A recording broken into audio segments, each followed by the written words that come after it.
All right, everyone, welcome. I'm just making sure you're gonna hear me go silent for a second because I'm gonna make sure that I'm being heard and the audio is good.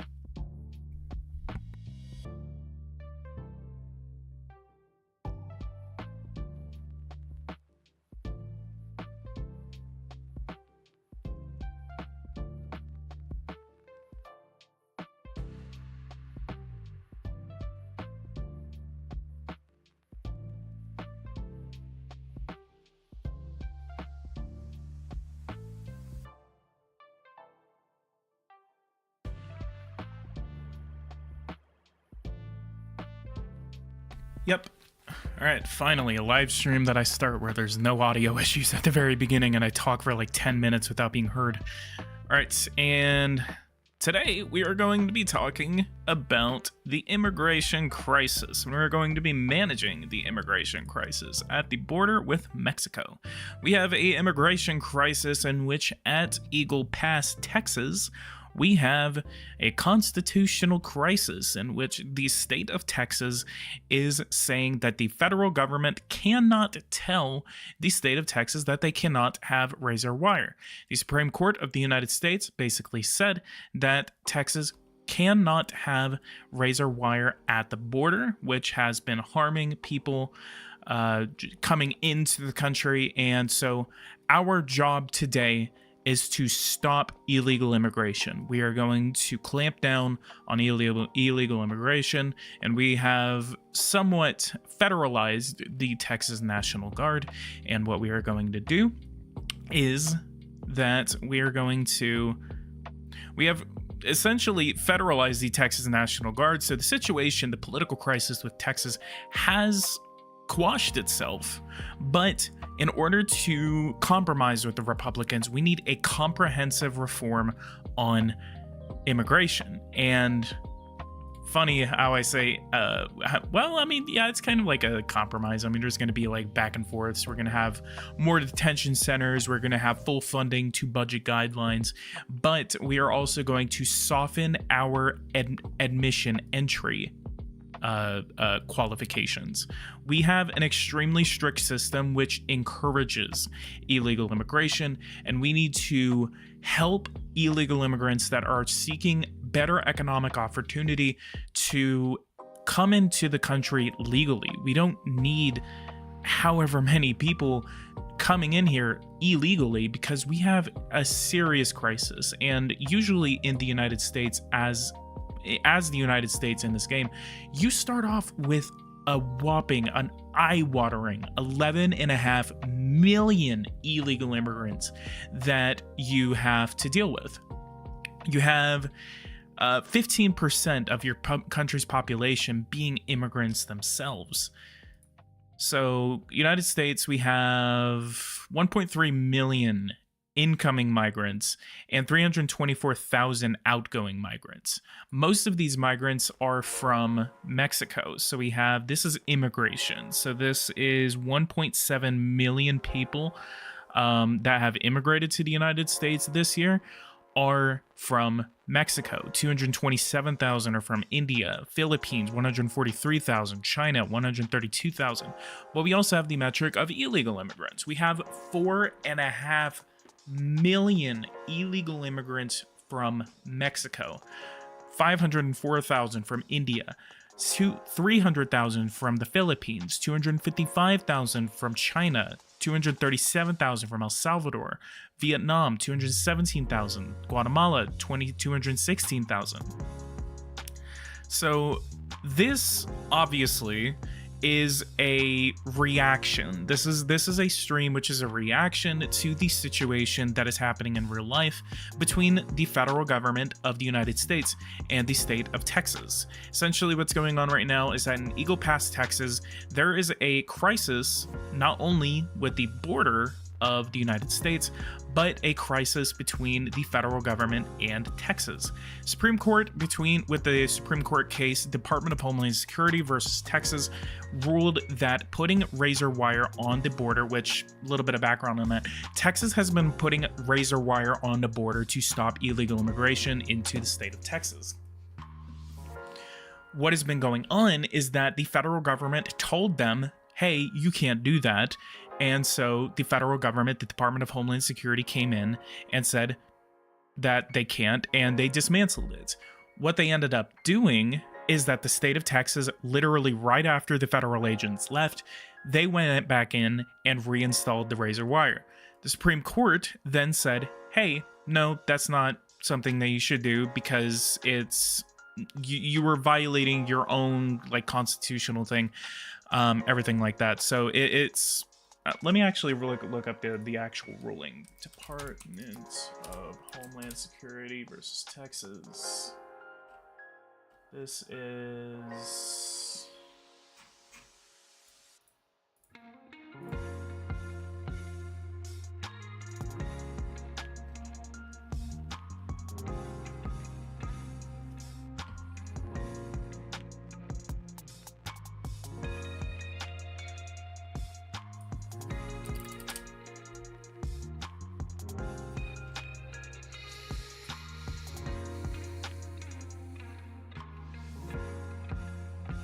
all right, and so basically Texas said that they had the right to put the razor wire on the border. The Department of Homeland Security said they couldn't, so they went in and dismantled it. The Supreme Court said that Texas can't do it. So they said that the Supreme Court didn't say that they can't not reinstall it, but that the Department of Homeland Security can't not just go back in and then get rid of it. So it's kind of like a whole situation where the state of Texas is able to put the white razor wire back up, and then the Department of Homeland Security is able to just go back in and do it. So everyone's just spending money on just literally wasting money on just putting razor wire up, taking it down, putting it up, putting it down. And so what I believe is the outcome of this is either the state of Texas is going to say, okay, we made our point, we're going to stop. We're not going to inflame tensions anymore. Or there will be two different outcomes to that. Number one is that the National Guard of Texas is going in and doing it. What can happen whenever the state is unable or is unwilling to listen to federal orders, whether that is a Supreme Court decision or anything like that? The executive branch of the United States of America is able to go in and federalize that National Guard. I think that Biden, and I am honestly 100% backing him on doing this if he does it, that in the case that Texas is just completely ignoring Supreme Court orders, that Biden does have the right, the constitutional right under US, like it was 10 USC section 332, that Biden has the right to federalize the National Guard of Texas to stop them from taking orders from Abbott and reinstalling the wire. So basically, it's just a whole scenario where everyone's just like Abbott's trying to make himself look cool. Biden is basically kind of like reacting to it, and it's just a whole shit show. It's just really just a whole shit show. By the way, I said shit show, so one of y'all has to donate. It's a contractual obligation between the viewers and me. All right, immigration policy. Mr. President, on the matter of immigration policy, which is a very sensitive subject in our world today, I would like to inform you of all the tools at your disposal. As far as a budget is concerned, we can adjust a budget earmarked for a fight against illegal immigration or border control. In terms of legislation, a number of bills can be proposed to impact legal immigration via family unification, foreign students, economic immigration, those who come to work in this country, asylum seekers, and refugees. For economists, immigration, legal and otherwise, creates economic activity and wealth in a country. However, illegal immigration, workers without resources, can still bring insecurity. So when it comes to illegal immigration, again, various measures can be proposed to help return, deport, or regularize these illegal immigrants. A policy of integration into our society, and thus the country's appeal, can be established by setting quotas and making ruling on just soli, or the birthright citizenship, and naturalizations. Finally, we can make agreements with the immigrants' countries of origin for controlling borders, detentions, visas, and returns. For a better understanding of immigration processes, our ministry has summarized all of the data on a screen for that very purpose.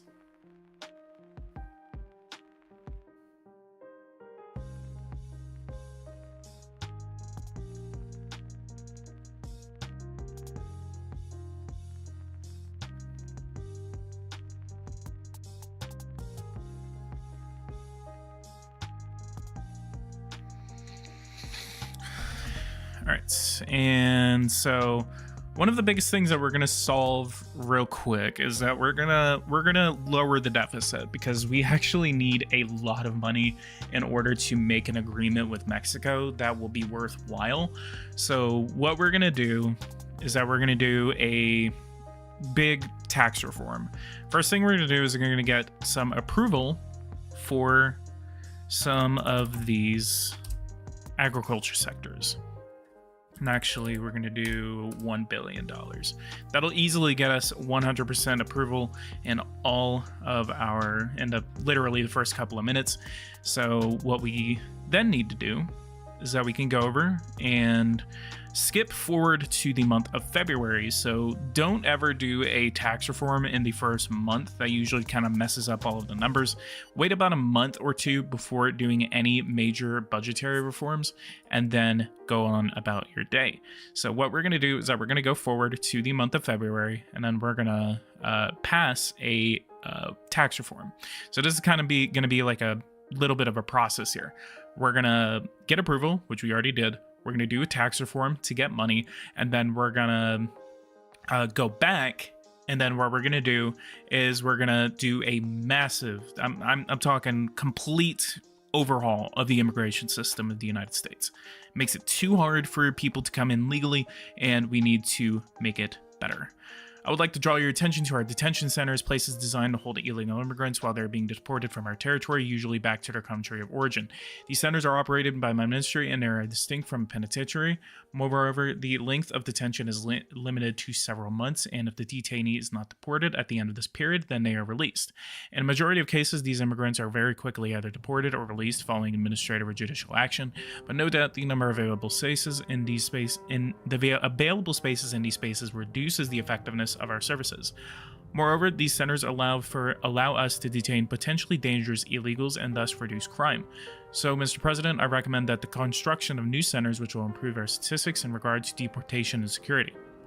Finally, I remind you that to limit the flow of illegal immigration, the building of a wall on our land borders remains a viable solution, even if it cannot stop 100% of migrants.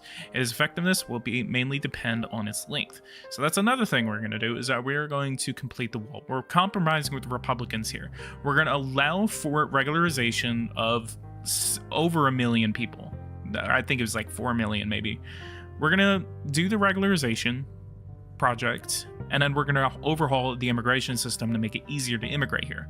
For compromising, we're going to build more detention centers, and we're going to build a wall. So that's a little bit of a compromise here, and that is how American history has worked. Compromise has usually been how America moves forward. There have been times where compromises didn't really work out that well.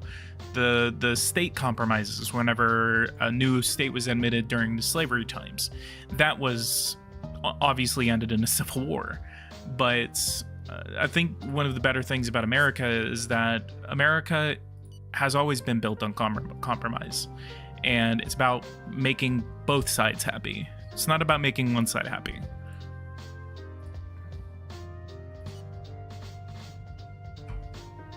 So go ahead and leave a like, subscribe to the channel if you're new. 1 week.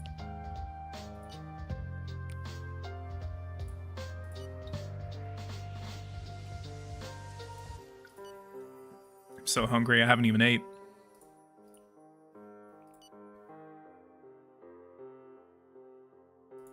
Shit, yeah, that's actually what else we need to do. We need to start some construction of some nuclear power plants.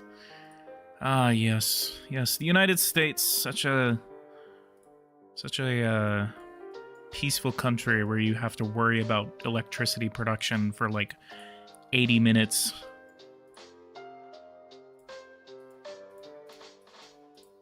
We're gonna pay for all of this by the time we do tax reform, but it's gonna suck because we have to spend so much amount of money.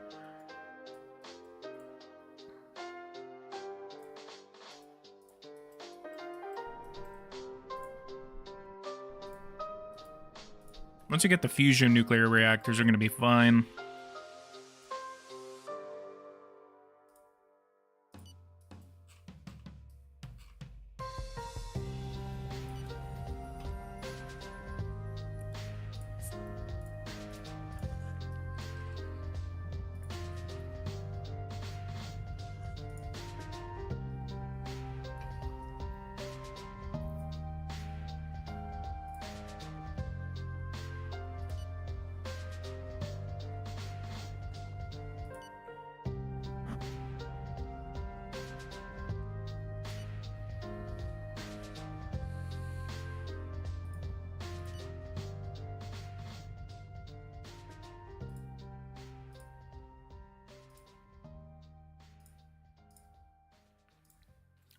The number of undocumented foreigners in our country has become astronomical. We can no longer cope with the rising insecurity. Legislation, decrees, immigration agreements, infrastructure, public police resources. You have a wide array of possibilities, and it's not doing much good.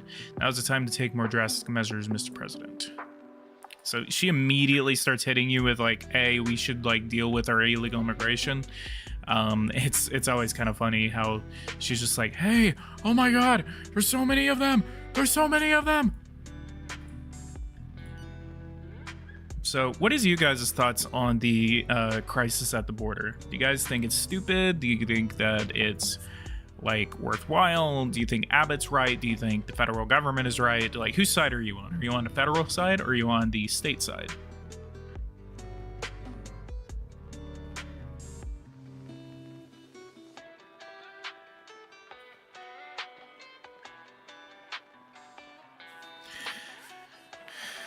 Ted Cruz, how are you? Mike, how are you? Chatsurvedi, how are you? Robert, how are you? Tomek, how are you? Andy the Hermit, how are you? And that was about it.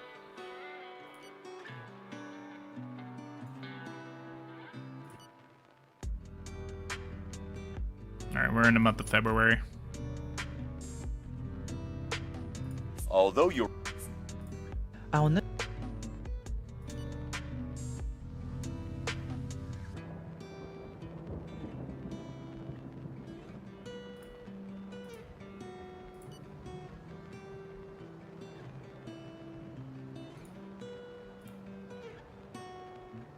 It must be conceded that there is a stalemate. Congress needs to pass an immigration reform. Texas shouldn't be doing what they're doing as it violates the law. You know what's funny? Is whenever Johnson came into office with the speaker position, he literally said that Ukraine aid will be tied to border aid. Ukraine aid will be passed alongside a deal on immigration. It is now so politically viable for Republicans to allow this crisis to continue that they want to sit here and say, oh, well, like, we need to fix the border. We need to fix the border. We need to do something about the border. Oh my God, there's so many illegals coming in. We need to fix the border. So the Senate has been hashing out an agreement on immigration, a comprehensive immigration reform. And Johnson comes out and says it's dead on arrival. That's what I do not get. And this is one of the reasons why I left the MAGA camp, is because it doesn't make sense whenever they want a solution and they just want Trump to come in and declare victory. Because if they allow Biden to sign the immigration reform, then there is not going to be that much of a campaign.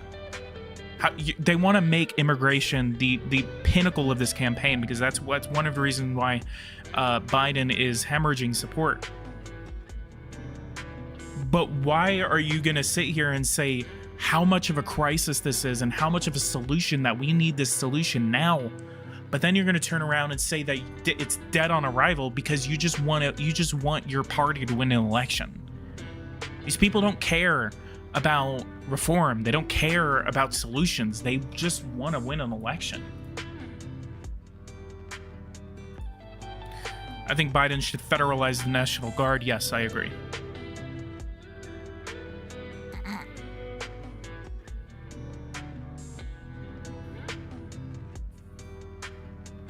And before you even say anything, Biden is completely within his right to federalize the Texas National Guard. It's happened before. Little Rock 9 in 1957, whenever the Little Rock school districts refused the desegregation order. Hang on. Whenever Little Rock, they refused the desegregation order. Whenever desegregation, Brown v. Board of Education came down, and President Eisenhower sent in federal troops, federalizing the National Guard of Arkansas. That's what they say whenever they say send federal troops, is that they federalize the National Guard of that state and send in federal troops. Those troops, National Guard troops of that state, then become federal troops. Same thing whenever Alabama refused to desegregate the University of Alabama in 1962. And that was the infamous spot whenever Governor Wallace, stood in front of the schoolhouse door to prevent desegregation from happening. And that's whenever President Kennedy federalized the Alabama National Guard and ordered, saying, "Hey, you need to go. Like you've made your statement. You need to go." There's a really interesting documentary on HBO Max if you guys are interested. It's called Crisis. I can't remember the full name of it now, but it's called Crisis. It's literally just called Crisis. It's a 1962 documentary that accounts for President Kennedy, Attorney General Kennedy, and Governor Wallace, and all of their points of view during the entire incident. Would it be a civil war if he did that? No. I'm sorry, like, LARPing over a civil war, resignation, she always resigns within the first month. LARPing over a civil war over stuff like this is honestly just stupid. It doesn't make sense whenever it's just like, oh, there's gonna be a civil war if he federalizes the National Guard. Like, no. I'm sorry, like, if you are ready to mass murder other Americans because you're a little upset over people that are coming across the border that are not hurting anyone, that are seeking better economic opportunity and safety, if you're ready to mass murder them and other Americans just because of that, that is stupid. That is the stupidest way to start a civil war. And people are just jumping to the stupidest conclusions, saying like, oh, it's going to start a civil... No, it's not going to start a civil war. It's just a constitutional crisis. Don't think that it's going to start a civil war. It gets scared that it's going to start a civil war over something like this. Civil wars in modern American history is just impossible. I say that, and then a civil war starts.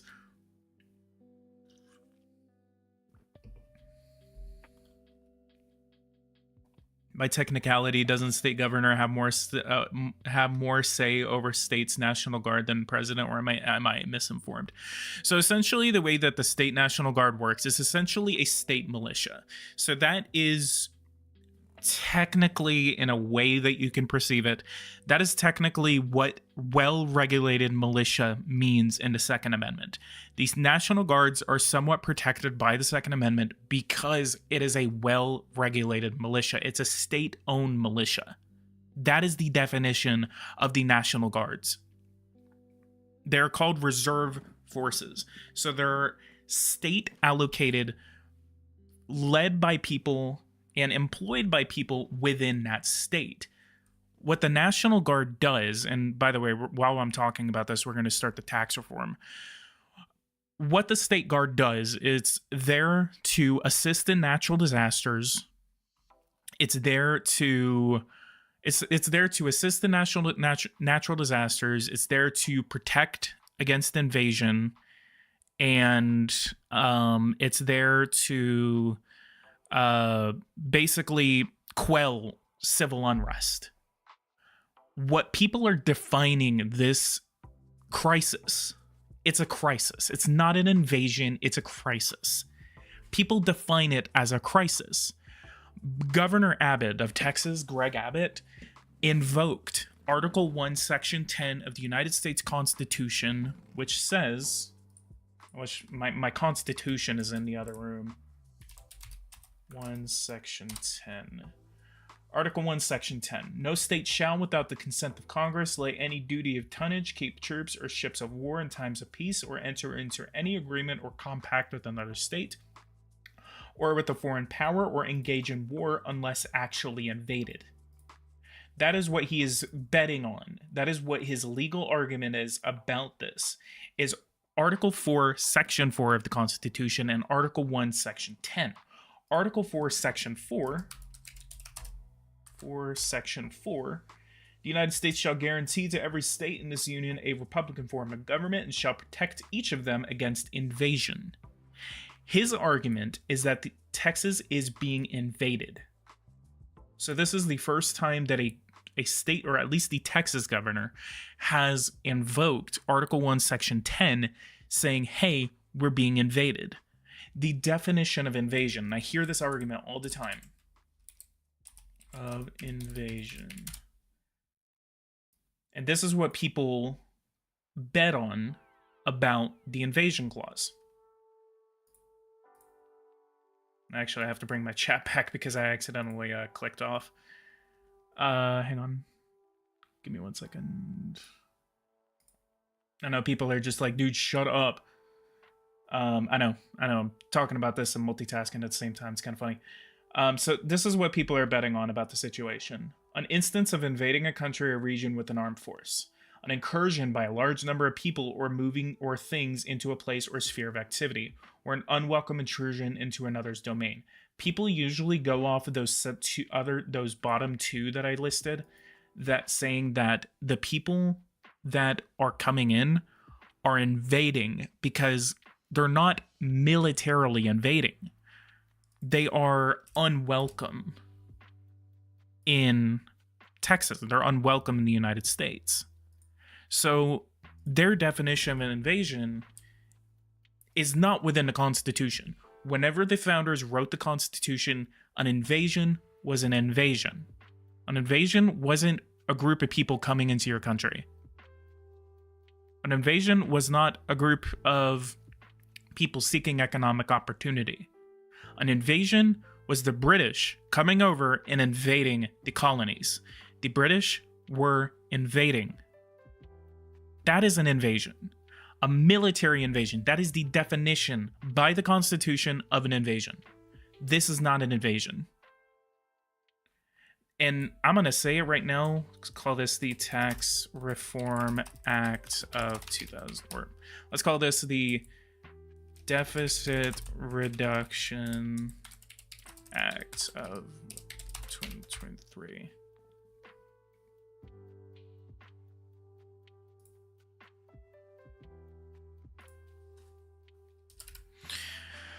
I think that the reason invasion took off so well is that people are trying to make this a race thing. If this was a European war and we had a bunch of French, German, British, Italian, Norwegian refugees coming over into the United States, Republicans would be welcoming them with open arms. I'm sorry, I'm going to say that. I'm not a liberal. I'm not sitting here saying everything is about race. I definitely think that calling it an invasion has to do with race. Because if this was a war in Europe, aside from the war in Ukraine, if the Russians were invading Europe and there was 10 million refugees, Western European refugees that needed to come over and seek shelter, Republicans would be like, we need to help them out. But because these people that are coming over are not white, that's where their issue is. Because they're worried about the demographic issue that the United States is having, where less white people are having babies and more Hispanics, blacks, and minorities, current minorities in this day and age right now, because you see this in 20 years, it's probably going to be different demographically. The white people are not going to be the majority of the US population by 2045, by 2050 at least. So the biggest thing that people say is that that's what they're worried about. They're worried about a bunch of Mexican, Honduran, Guatemalan, Venezuelan, non-whites people that are coming over seeking economic opportunity and that are pretty much willing to work any job that, I'm sorry, white people will not work. Like, tell me, there's a lot of traders out there. There's a lot of traders that are white, but construction workers, farmers, a majority of people out there, and some of that is a stereotype. So take that with a grain of salt. It's not like an overall assumption that all Mexicans are going to be farmers, that all Mexicans are construction workers, anything like that. But there are a majority of them out there that are. And what baffles me is that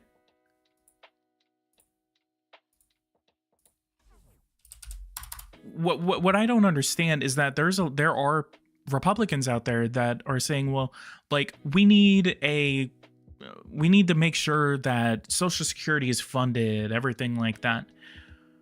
Who's going to be funding Social Security whenever we don't have enough workers in our generation to replace the workers, the boomers and everything like that? Except the boomer situation, that was like a special case. Like, we literally need another war and another baby boom on the scale of the baby boom in the 50s in order to like come up with that. So that kind of screwed up the whole like demographic thing, is because they had so many babies and then stopped having babies. So that's one of the biggest things about allowing these people to come in, become legal citizens, everything like that, is that it helps our future.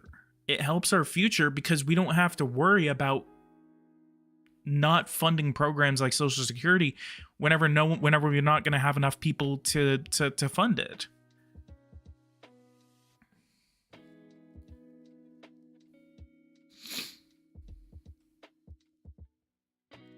Or in Asia, there's discrimination over what type of Asian one is. Mark my words, PG, you will come to this point when the pot melts enough. What do you mean?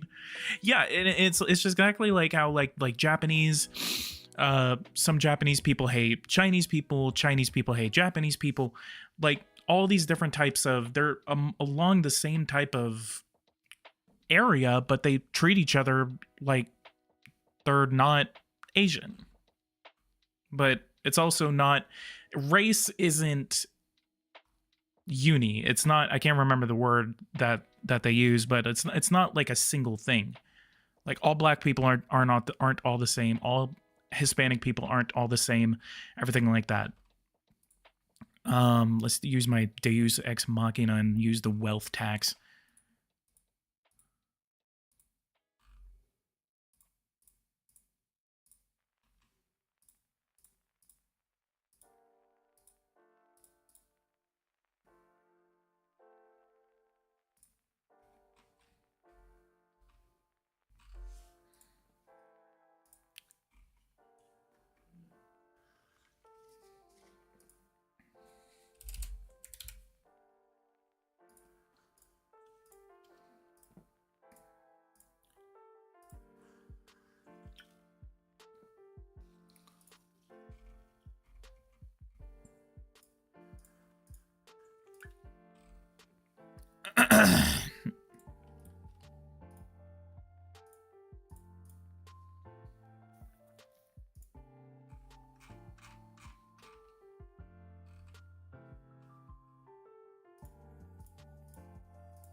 All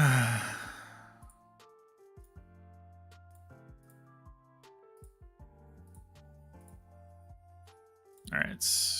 So that reform is passing through, so we're just gonna go to the passage of that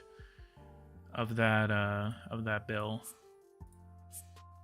I mean, once you get accustomed to skin color, you'll look into the type of color. We need to come up with a different economic model for any inverted funnel demographic.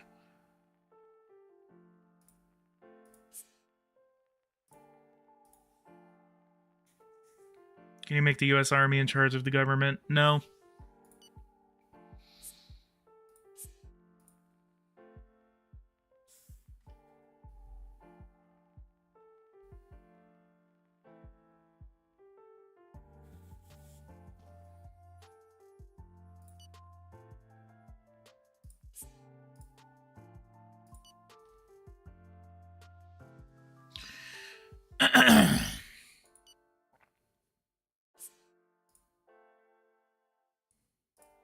All right, and during this time, let's go ahead and increase funding to the budget guidelines, max them all out.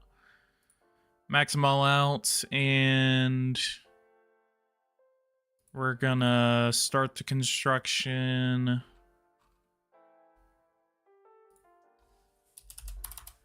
of detention centers.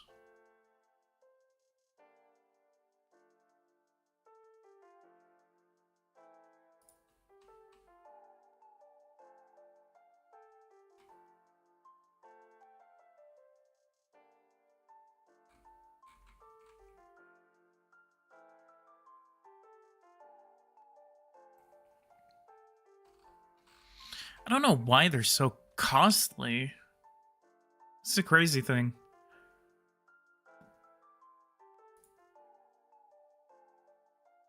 All right, let's see what that does to my... Oh my. Legal immigration needs to be simplified so people don't want to enter illegally. Yeah. Anything new about PNR? Have you heard anything interesting you can share? Not yet. You'll always see a video about it whenever I get any type of news about Power and Revolution's future.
All those human rights activists don't want to see detainees wasting in the rain or in cattle pens. That's why building them is expensive.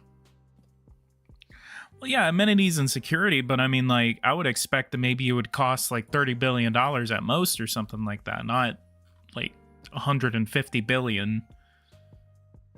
All right, so one of the biggest things that we're going to do, and the foreign policy in this, you know, basically we're just going to leave Ukraine to its own accord right now. We're not going to worry about anything else. Ooh.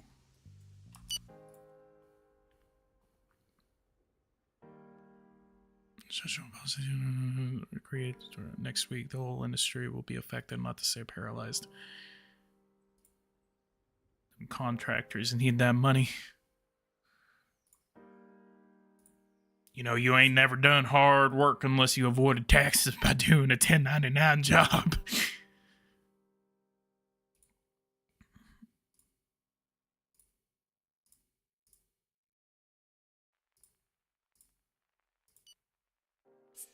Just straight give us weapons. Shut up, Ukraine. I'm gonna cut off all aid to you. We're doing what the Republicans are doing in real life and being weak on Ukraine.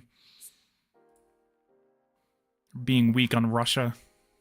Go ahead, Russia. Have at it. Boo.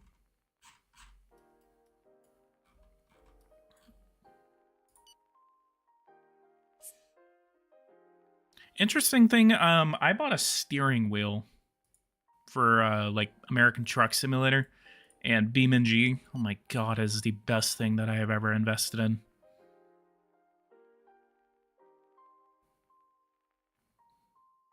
All right, so we have a 1.45% surplus. So we need to focus on some economic growth.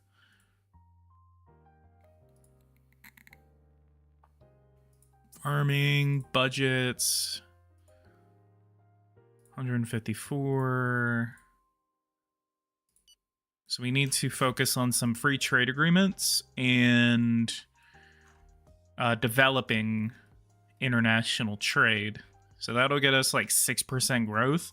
And then whenever we can get 6% growth, we can increase the financial transaction tax, everything like that.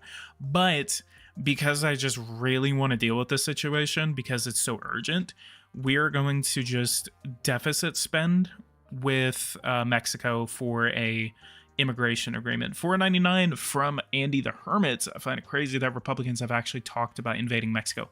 I'm going to go get a drink real quick, and I'm going to rant about that real quick.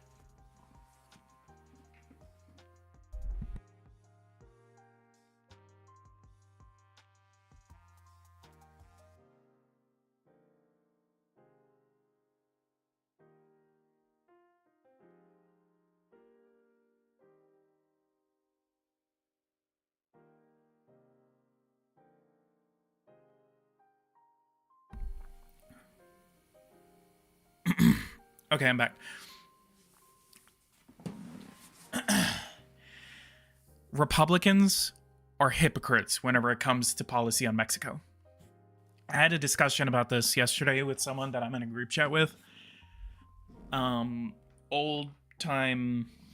How much do I want to do here? Let's do $450 billion. So we're gonna do the reception and detention of specific immigrants in transit in Mexican territory awaiting response for asylum. We're going to reinforce surveillance and control at the Mexican border. And we're going to facilitate the return of illegal immigrants to their country of origin.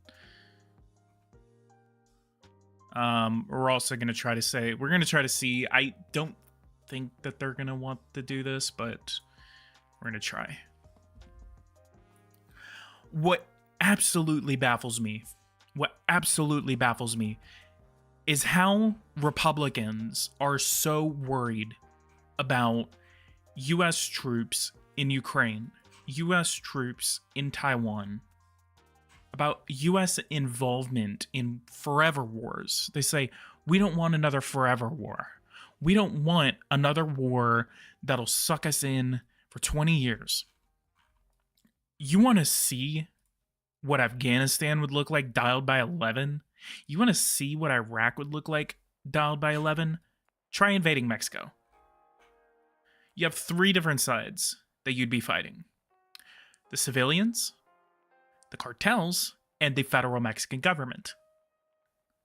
Why on earth do you think that Mexico would not do anything by bombing them? Civilians will be killed in any type of unilateral military strike against anything in Mexico. I have someone, a first generation person from Mexico. He's another YouTuber, and he basically says that Mexico wouldn't do anything. Mexico would just sit by and say, okay, we want the cartels gone too, so go ahead and bomb us. No. There will be a retaliatory strike from Mexico onto U.S. territory, which will kill American civilians.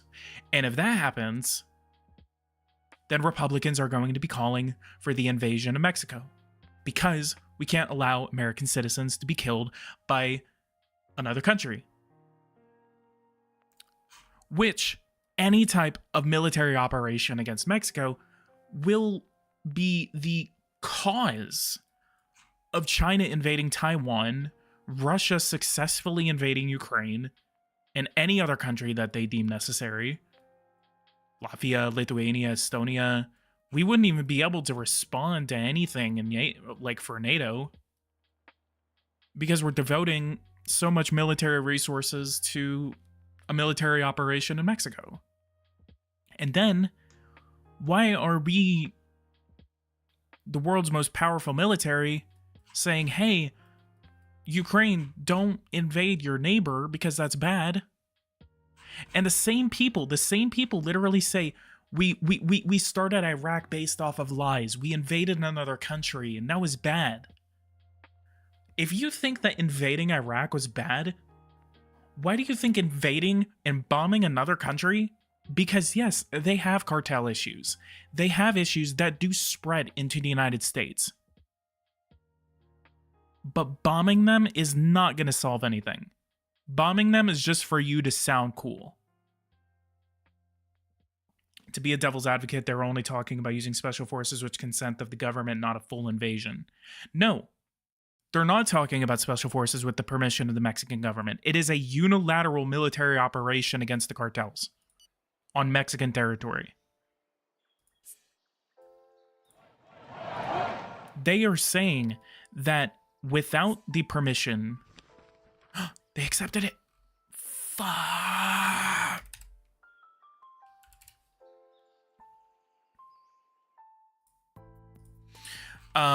They are literally saying unilaterally we should hit Mexico. They're not asking permission. Modesto sounds familiar. I can't remember. I think it's in California.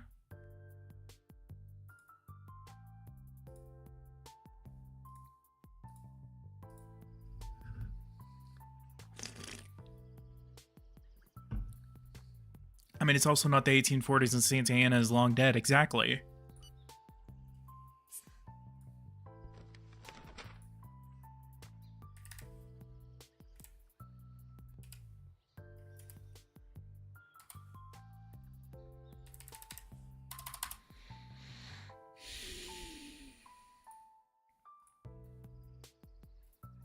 So, but the point that I was trying to make is, why on earth are you gonna complain about Iraq and Afghanistan and saying we don't want another Afghanistan? I'm Speaker of the House Johnson, and we want to make sure before we send another dime to Ukraine that it won't become another Afghanistan. And then your people in the same party turns around and says we need to bomb Mexico, not think about the consequences of that, and then whenever they hit back, invade them, and then, oh my god. I mean, look. You see how big Afghanistan is? Hang on. What's their size? What is their relative size right here? 648,000 kilometers. Square kilometers. Let's look at Mexico. 2 million square kilometers. Try occupying that.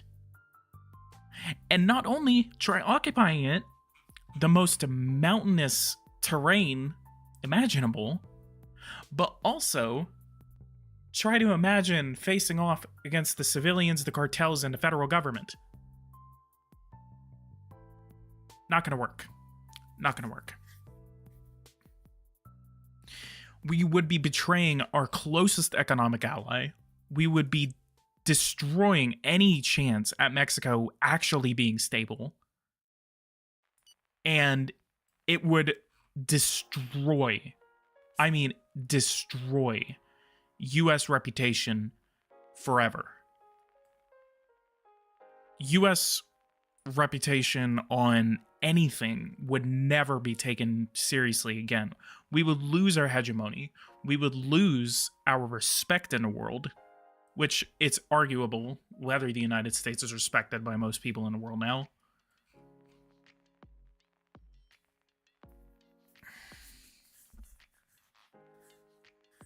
So it's a very complicated thing.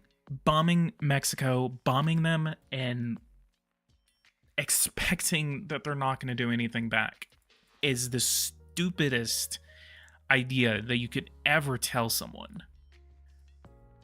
And you are a hypocrite if you think that sending money to Ukraine is bad, invading Iraq was bad, invading Afghanistan, of all places, by the way, was bad, and then turn around and say, yeah, I would support bombing Mexico because the cartels are bad. Yes. And the argument that I hear about it The preparation is that Mexico has the situation in Ukraine does not affect the United States. It does. That's not we're not talking about Ukraine. The situation in Mexico affects us more than Ukraine does, because Ukraine is more of a geopolitical issue. Mexico is more of a domestic US issue too. But it baffles me. Anyway, we're going to go ahead and start on a immigration reform.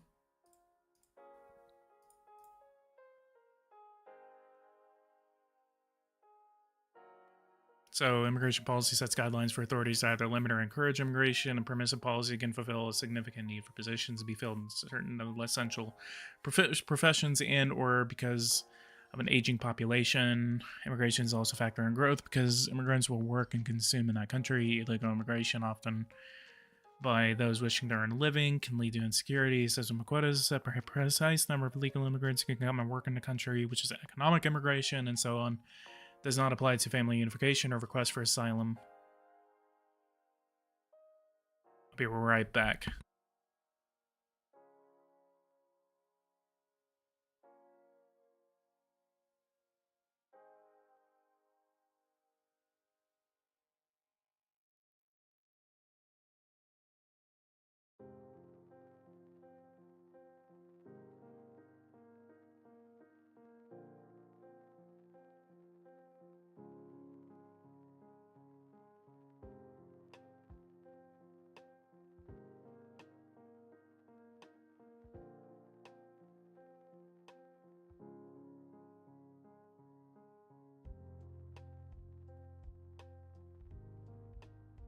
All right, I'm back. Let's cancel this real quick and simplified and expanded. So we're gonna do new reform. We're gonna call this the Immigration Compromise Act of 2023. It's ICA. Family can live with them in foreign country. It's naturally given to a spouse and minor children. It can sometimes be extended to parents and siblings. It's often conditional on various criteria.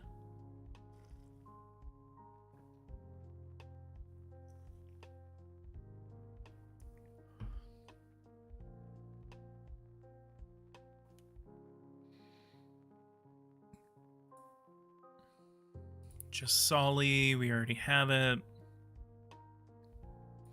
Naturalization, we're going to do soft on naturalization and regularization.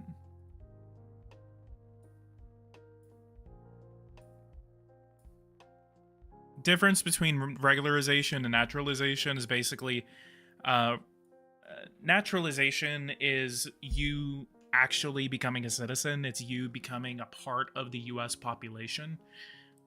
Regularization is you basically having some sort of protection status as an illegal immigrant. So it says consists of granting the status of resident alien to an illegal immigrant depending on how stringent the country's conditions are. Good knowledge of the language and no convictions are necessary in every case. Sometimes authorities will issue temporary residency permits, such as the DACA program for minors in the United States. Expedited regularization helps support economic sectors that recruit a lot of illegal immigrants, but at the same time can produce a major inrush of illegal immigrants. Integration policy. We are going to say integration impose various requirements to meet, such as learning the national language, for example. This will have an impact on the appeal of the country and consequentially on the flow of immigrants, both legal and illegal, as an unsolicited return of foreigners to their own country. We're going to do considerate and moderate.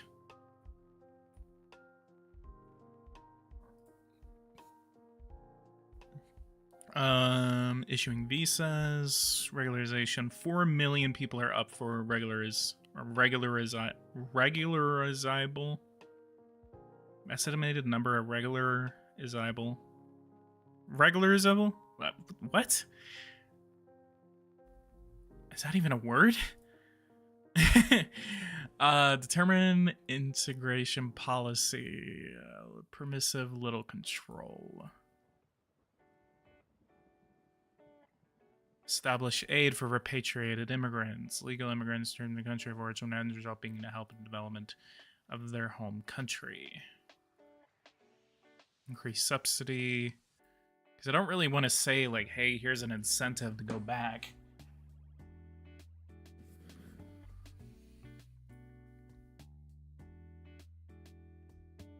Foreign nationals, certain countries reciprocal agreements.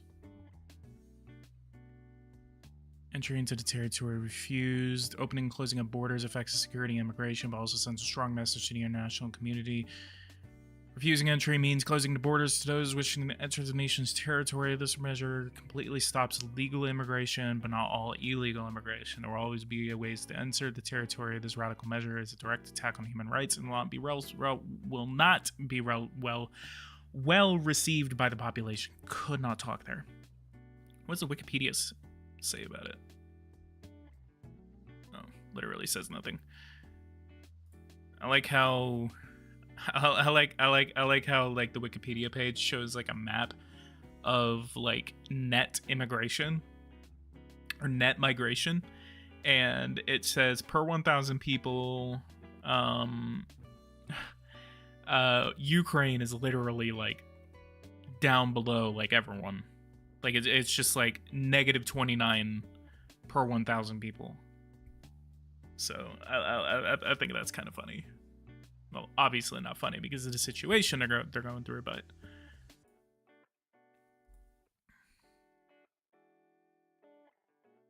all right, let's see what the reaction is to this reform here.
Oh my god. Anthony Sabatini made a post on Twitter or X. It says Alabama Governor Kay Ivey is mentally retarded. I'm not even kidding. That was an actual politician that just said that the governor of a state is mentally retarded. Bro.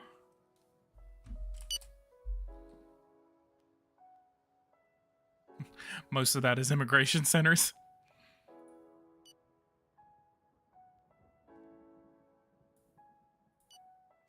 Alright. Who else is out there? Kind of a quiet chat today, huh? Everyone just kind of stopped talking. Where y'all at?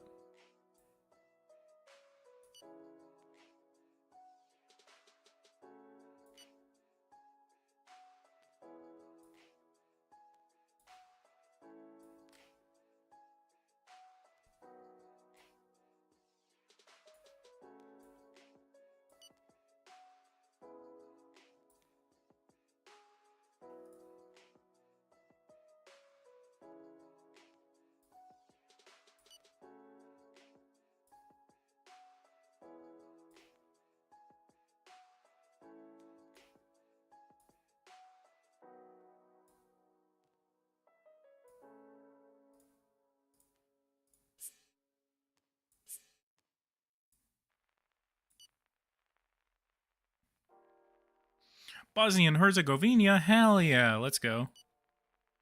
Let him in.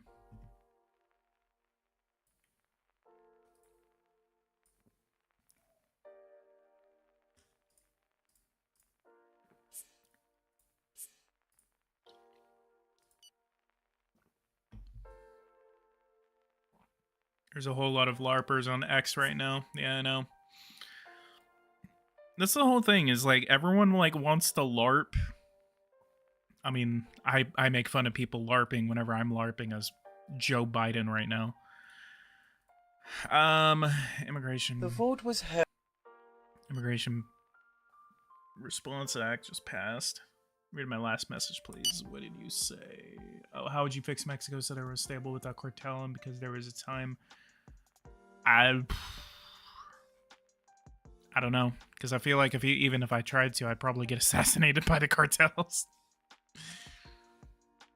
I think,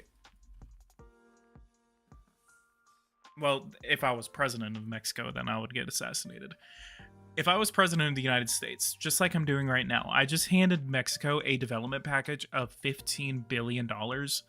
Mexico needs investment. Mexico needs a path out of the corruption, out of everything like that. Mexico should not be subjugated by the United States, but the United States should help Mexico deal with these issues. I would support a military operation committed duly by the Mexican and American militaries. We can devote military resources to an actual somewhat war against the cartels, where we're not really sending ground troops, but we're providing air assets and military logistics. And Mexico gives us full, uncontrolled reins over where they are, what they're doing, and allow us to send military operators, special forces, everything like that into Mexico. I will support something like that if Mexico would agree to it. If Mexico does not agree to that, we should not do it unilaterally. We should not pressure them to do it. It is mutually beneficial for both of us to have this cartel issue end, and that once Mexico is dealt with, then we move on to Central America because of their issues. So it's an issue that we need to collaborate with Mexico. We need to work hand in hand together on this issue. We don't need to alienate them, because all we're going to do is that we're going to push them over to China. You know how people literally say, like, oh, like the argument about Ukraine is like NATO's encroaching on Russia, like Ukraine is basically Mexico to Russia. Like, what if China decided to put bases in Mexico? Like, we wouldn't stand for that. And you unilaterally bombing Mexico would push them to do that. They would seek military protection from another country, and it would be China. So I believe if I was president, doing what I'm doing right now, we need to collaborate with them. We need to invest in them. We need to help them develop. Once they're developed, they're not going to have this issue.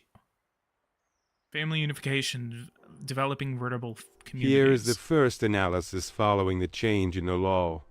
We have observed an explosion of immigration requests in anticipation of the law passing. Many families want to be able to reunite on our national soil.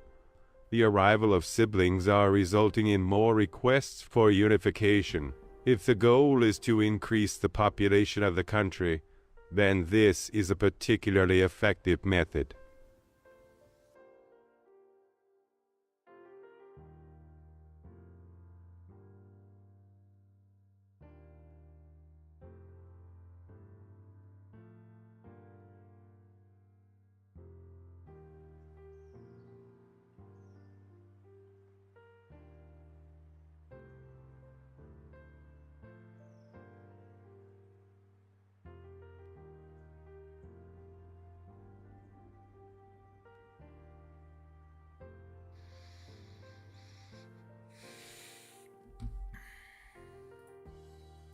On behalf of my ministry, I must inform you of the consequences of this new law, which, on the one hand, will bring a number of illegal immigrants into compliance, a very good thing for our facilities, but on the other hand, this will lead to an increase in illegal immigrants who want to access easier regularization, and that's not so good for us. My colleague in economics may tell you of a possible increase in our GDP, and to a certain extent, the unemployment rate. Okay.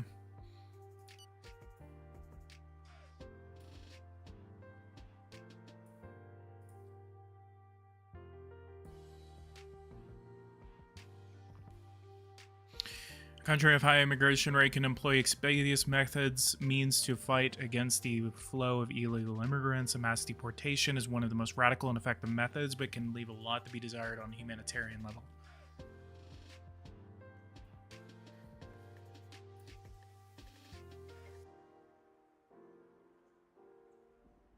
We should invade Mexico and CBH, bruh.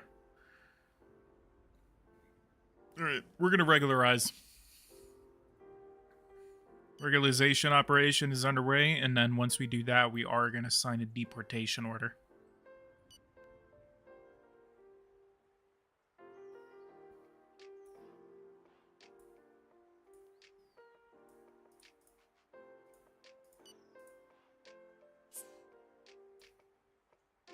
With this new legislation, you will make your mark on immigration policy in our country. At the very least, it has the advantage of being clear and indicating our desire to attract foreign workers. In a way, this will limit illegal immigrants who could officially receive resident alien status. All right.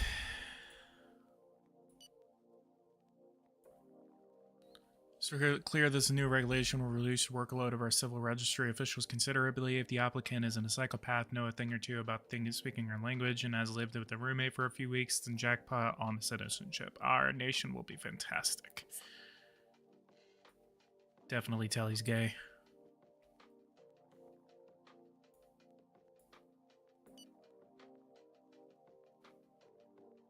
Alright, justice.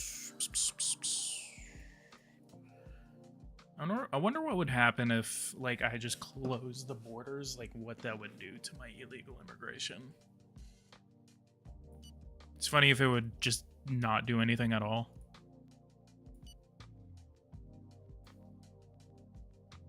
Respect.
The decree takes effect.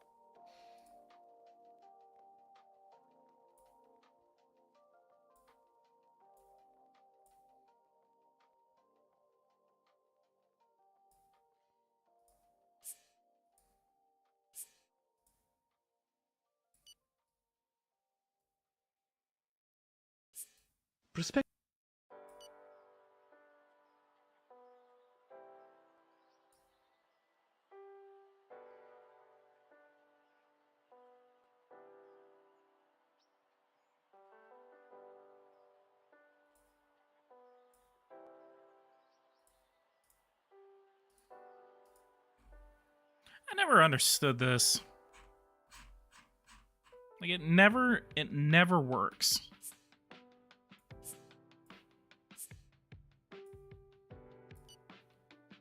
Summit meeting. They never write off any of the debt. Sometimes I've seen them write off like $13 billion, but like I never understand like what that's supposed to do.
All right.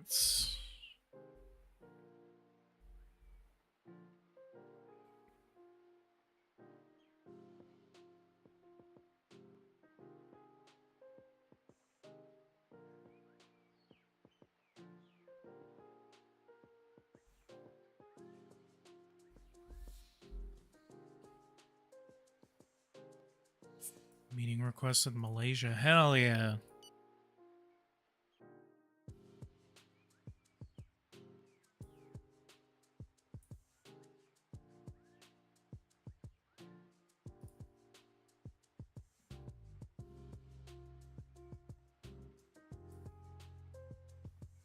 Our national deficit is negative 14%.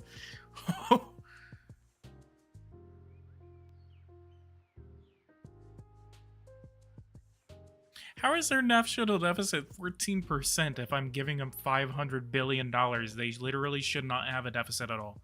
Wait, no, no, no, no, no, no, no, no, no, no, no, no, no. I have a negative deficit. They have a positive. They have a surplus. Yeah. See? Just give them some money. There's a 700,000 truck convoy going to the border right now, PG. What? Nuh-uh. 700,000 trucks? For what? Again, it's literally LARPers. 700,000 border. 700,000 vehicles. Convoy? Convoy seeks to line the southern border with more than 700,000 vehicles and holds several rallies next week to demand action from the Biden administration. Take our border back southern border convoy will span from Virginia Beach, Virginia to San Diego, California, and hold protests urging officials to enforce the Constitution's amendments and halt human and drug trafficking across the border from January 29th to February 3rd. Dear fellow citizens and compatriots, I call upon you in the name of liberty, of patriotism, and everything dear to American character to come into our aid with all dispatch. If this call is neglected, we are determined to sustain ourselves as long as possible and act like soldiers who never forget what is due to our own honor and that of our country.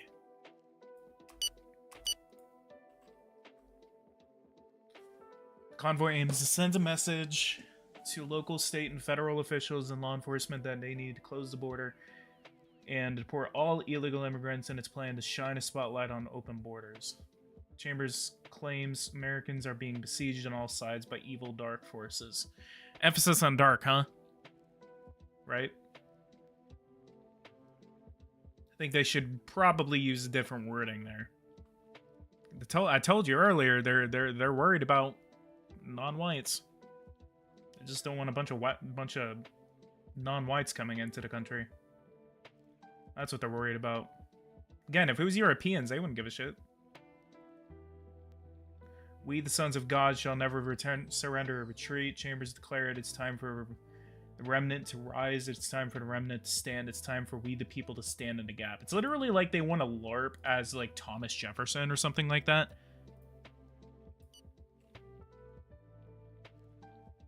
So, it's 700,000 from Virginia Beach, right here, to San Diego. So it's not one cohesive protest that all of them are going to go down to the border with 700,000 vehicles. Number one, that would... no. Imagine trying to get out of that traffic jam.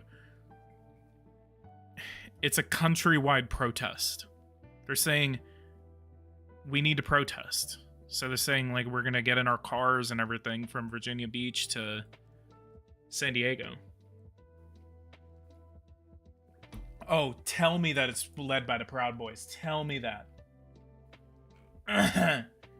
Take back our southern border convoy. Who are you? Supporters and sponsors. Remnants. We the people. Maps and routes. Okay, so they actually have some routes.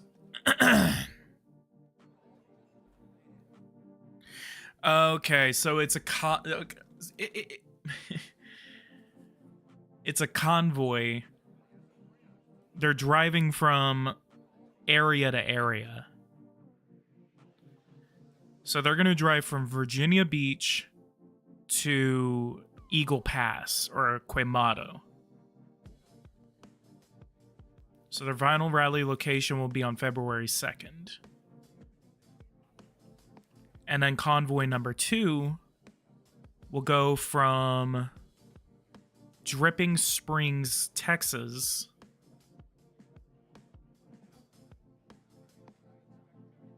to Yuma. So another border area. And convoy number 3 will go from San Ysidro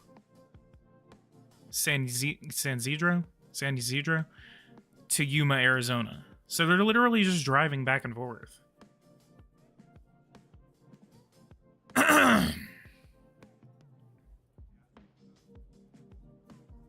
So they're holding rallies in Texas, at Eagle Pass, Arizona, and California. Sounds dumb to me, yeah. Yeah, it's dumb. What are you gonna do? It's literally a LARP. It's literally a LARP.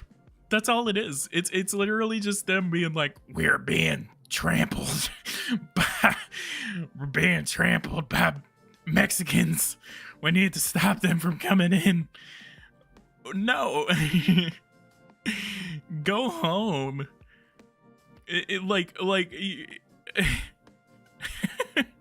Powered by GoDaddy.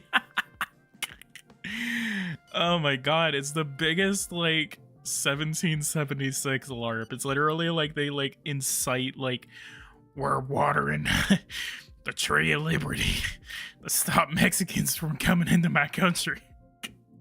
It's so fucking stupid.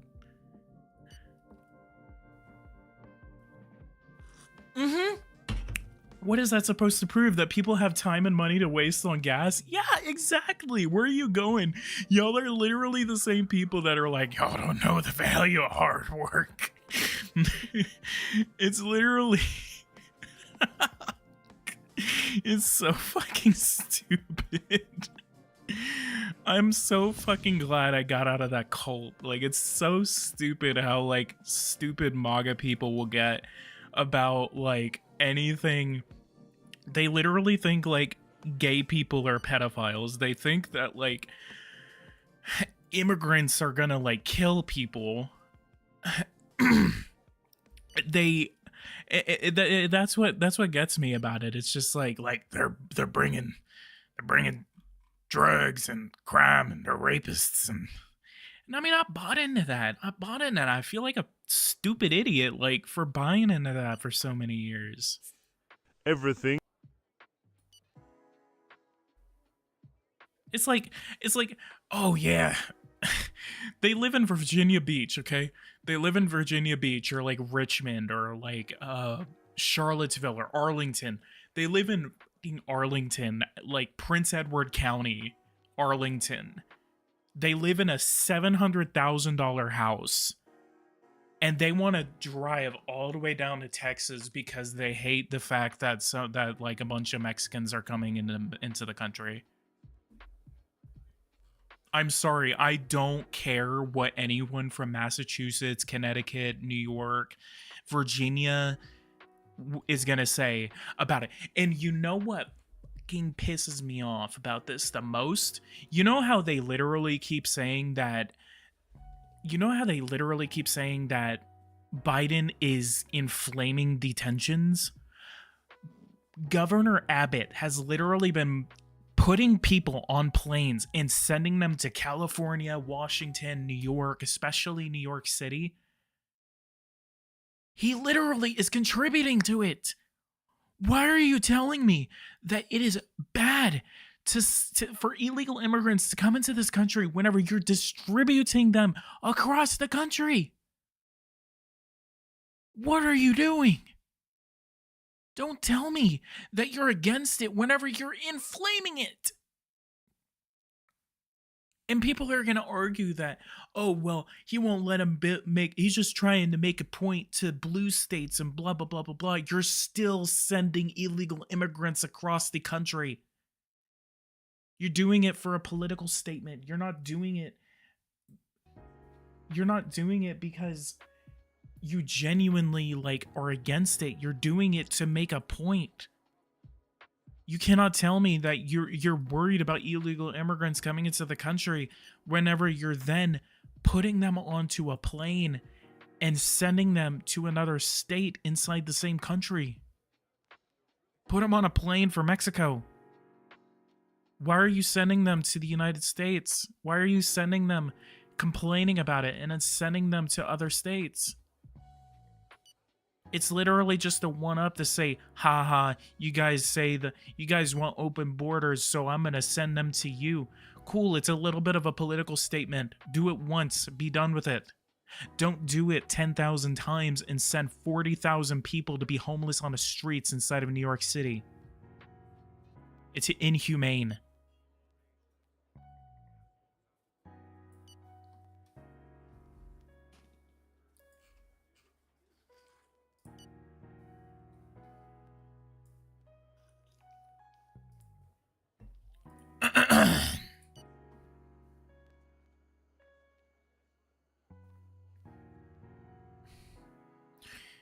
Y'all don't know the value of hard work, and I hate...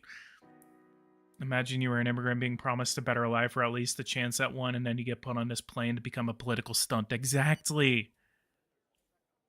If you're so against it, why are you directly contributing to it?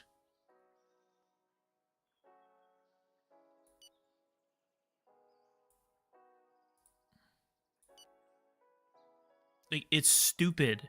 And people justify it. People justify it saying like, oh, well, they won't let us build border fencing, so we're just gonna send them to blue states because they want open border. Like, no, shut up. Like, you're not smart. You're not making a valid point. You're just trying to score political brownie points.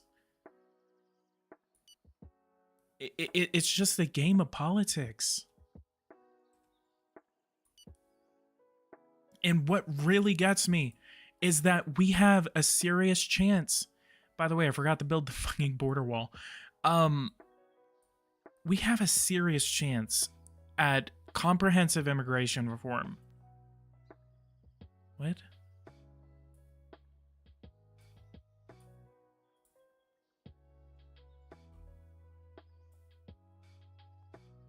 What?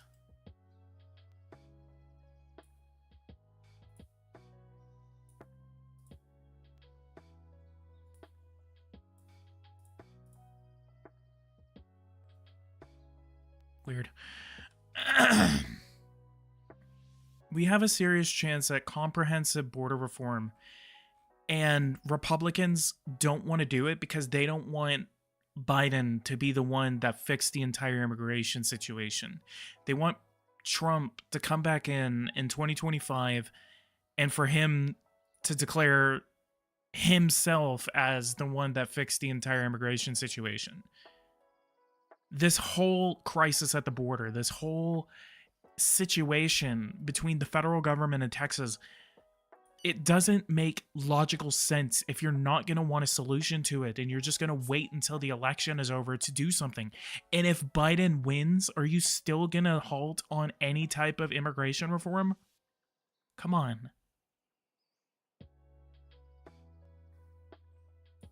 And the sectionalism among people on X, on people that are doing all of this, is disgusting. We learned this lesson in 1865.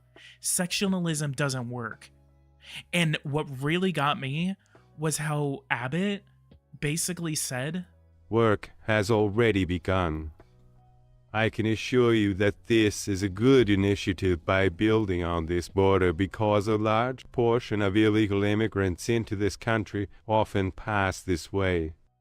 Moreover, the size and length of the wall, when it's finally built, will really hinder illegal immigrants who want to cross this border.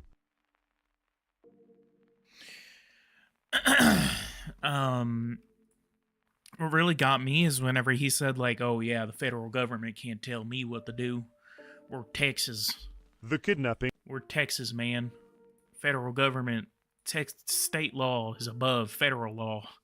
Even though, like, I'm supposed to be like a state governor, and I don't think I'm kind of like smart in my assumption that state law is above federal law, but because some people on the internet are telling me that state law is above federal law, then I can do it. I agree with what Senator Tillis said. I think that the mindset should be the mindset of every elected official in this country. IMO. What do you mean? The entire system needs to be overhauled. It's broken. There are still people. These are still people. We shouldn't be using them for brownie points with a specific group of electorate. Exactly. These are people. And people, and the assumption Our agent. the assumption that these people are criminals, and it's so stupid. It's literally a straw man argument. Didn't Abbott cite compact theory? Article 1, Section 10 is what he cited. He cited Article 4, Section 4 and Article 1, Section 10. Article 1, Section 10 is the compact.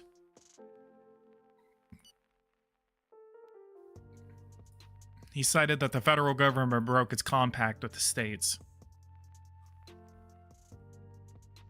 But that's them trying to frame this as something that it's not. It's not an invasion. Constitutionally, it is not an invasion. And the way that they are framing this in the words of the Constitution, it is not an invasion. I don't know why I need to explain that to people. I don't know why people need that explained to them, that they're calling this an invasion. It's not an invasion.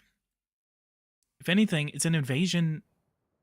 They want to call it an invasion because, like I said, it's in their eyes, it's an invasion of a white country by brown people. That's why they call it an invasion.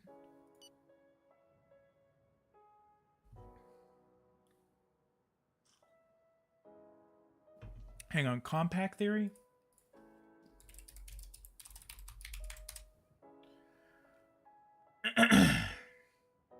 In the United States constitutional theory, compact theory is an interpretation of the Constitution that holds that the United States was formed through a compact agreed upon by all states, and that the federal government is the creation of the states. Consequently, under the theory that are the final arbitrators over whether the federal government has overstepped the limits of its authority and set forth in the compact. The compact theory contrasts with contract theory, which holds that the United States was formed with the consent of the people, rather than consent of the states, and thus the federal government has supreme jurisdiction over the states. Compact theory has never been upheld by the courts.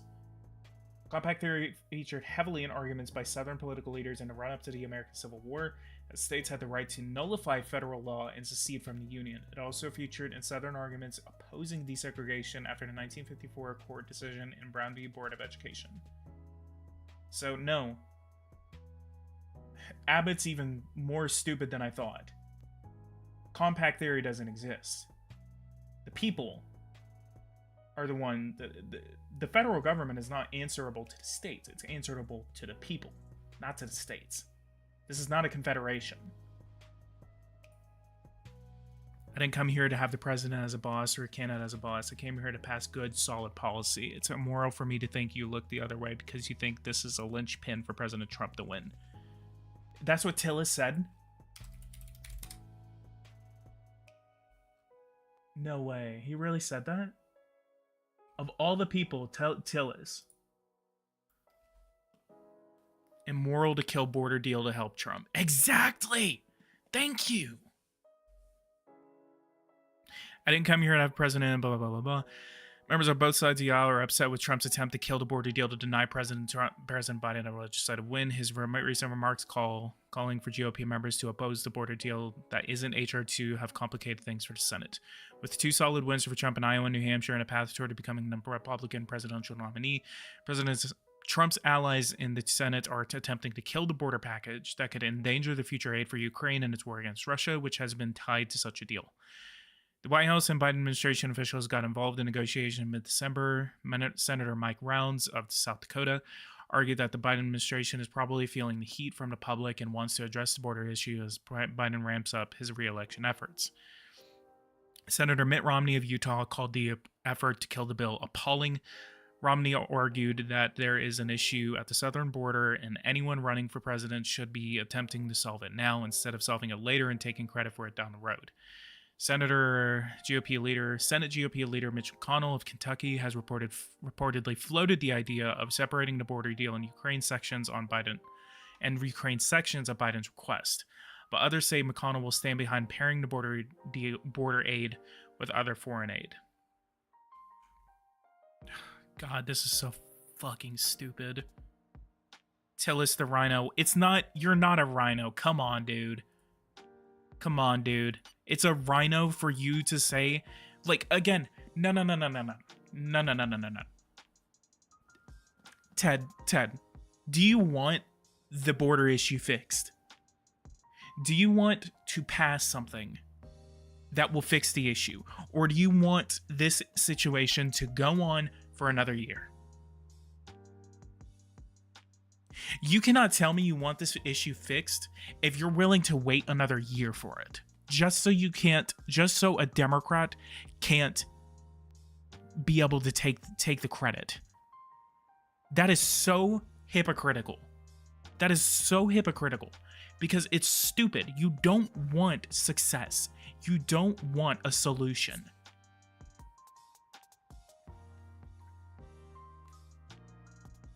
You don't want a solution. You want political points.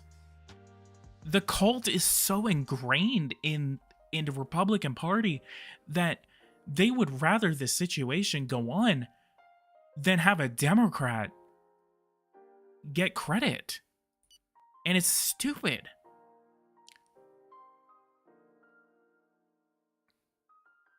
Like, it baffles me that this is the situation now.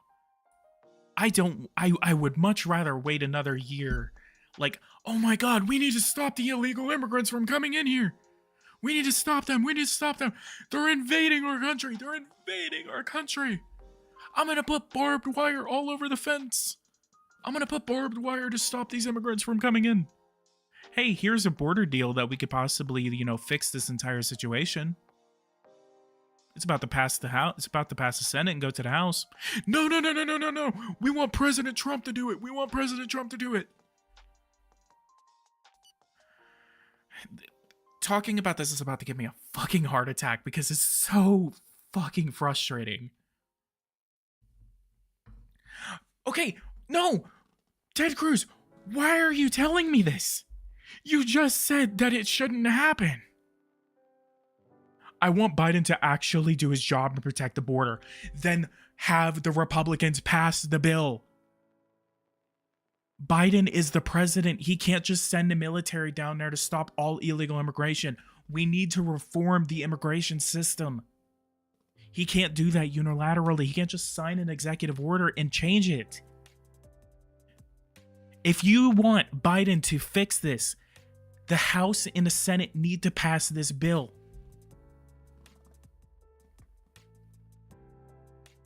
Don't tell me that you want Biden to do something and then turn around and say that you support killing the border deal. HR 2. Let's look up the border deal.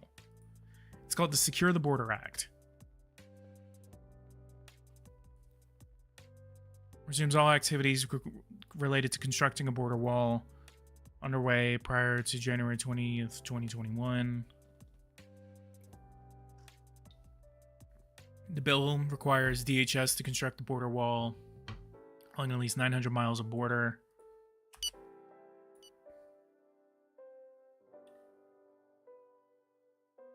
$22,000 new border agents.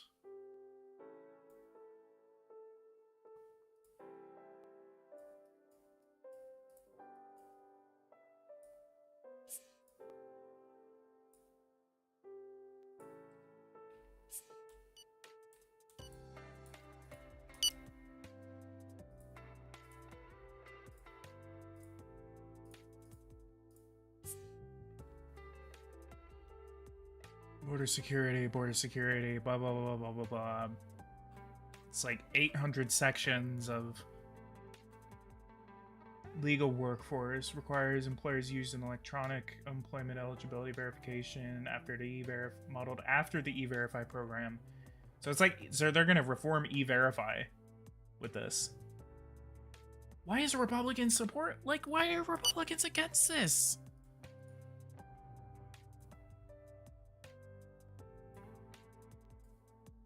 No, Ted Cruz, OMG, has the resources and manpower to do something. He's still the president. He's not the legislative branch. We need a overhaul of the immigration system. You're trying to pin this on him whenever you're ignoring that Congress is trying to kill this entire thing. You're trying to pin the blame on someone that doesn't deserve it. It's a fabrication. Good morning. It's a fabrication. Stupid crisis. 60% made by Republicans because they want to win an election. It's stupid. You're telling me that Biden has the power to unilaterally change the immigration system when he doesn't. Tell me that you want this to be fixed, and tell me that you support HR 2 passing.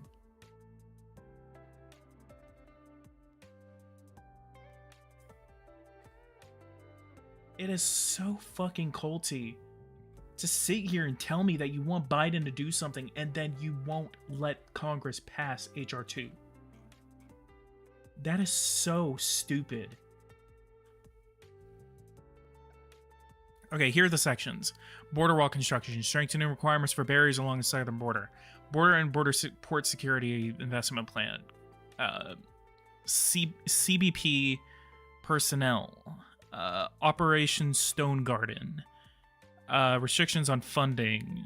Report on Mexican drug cartels. Safe third country. Credible fear and ruse. Immigration enforcement and foreign affairs. Asylum reform and border protection. Employment authorization, exceptions, asylum fees. Western Hemisphere cooperation on immigration and asylum. Negotiation by Secretary of State. Fraud prevention. Agriculture workforce study. Repeal, penalties, good faith defense.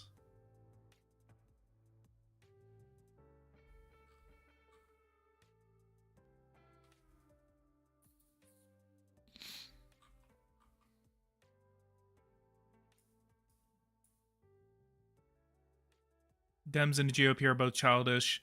They did the same stuff to Trump that's happening to Biden. It's sad. Safety matters, not an election. Ooh.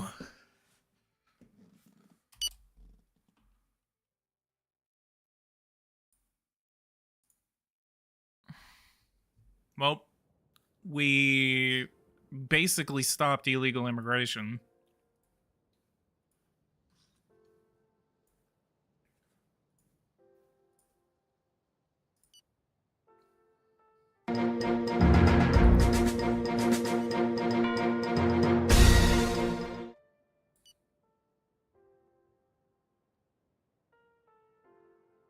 So, yeah, my opinion, MAGA cultists don't care about the immigration situation.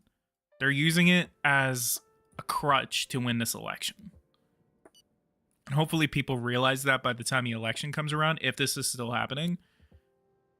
Killing a border deal just so you can benefit yourself is so stupid, and it endangers this country. You do not care. You do not care about this country. You care about one person, and that's Donald Trump.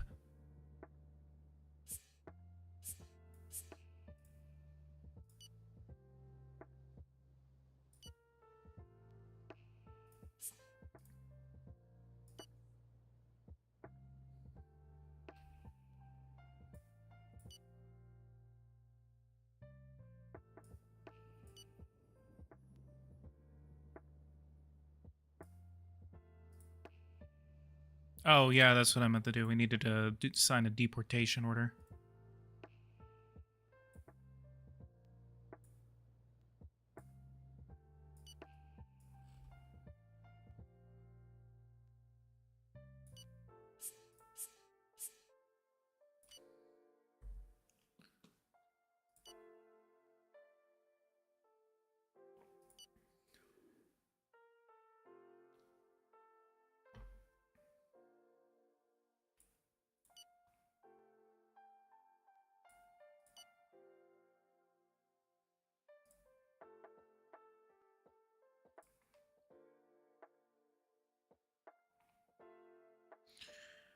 I gotta go out with my girlfriend. I had a good time here. Yeah, same. Always good to see a Ted Cruz, even if we disagree.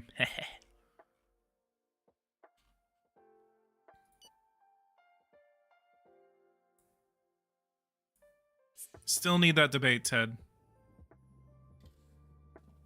A couple of years ago, me and Ted Cruz would talk about debating each other.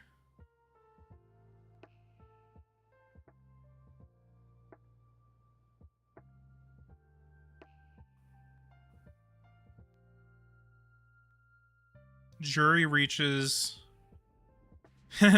Listen to this. So the jury actually just reached a verdict in the Trump civil suit against E. Jean Carroll. Jury finds Donald Trump should pay $83.3 million to E. Jean Carroll for disparaging the writer and denying her rape allegations in 2019.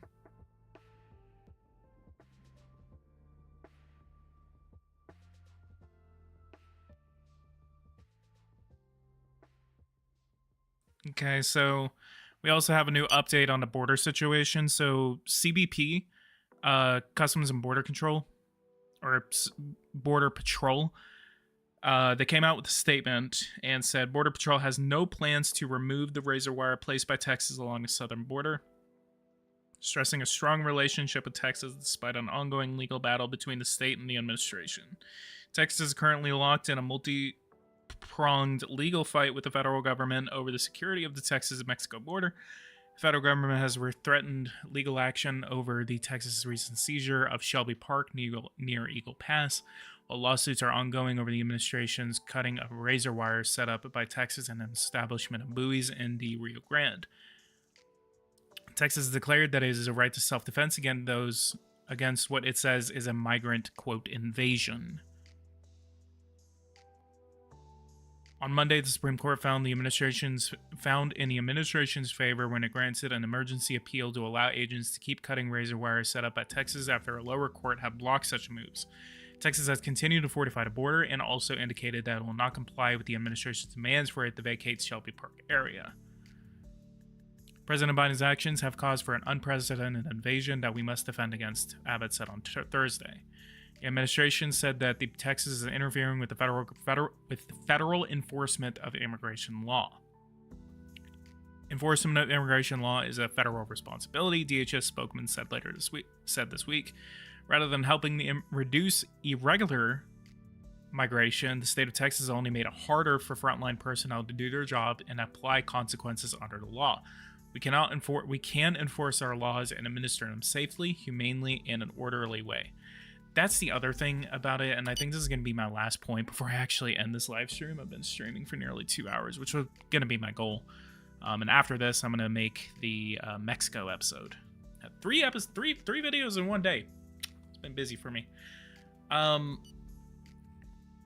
Regardless of the border, whatever your thoughts are on the border, I don't care. Guatemala. Hell yeah. Let's invade. Stopping illegal immigrants from coming in. That's fine. Putting up a border wall. That's fine.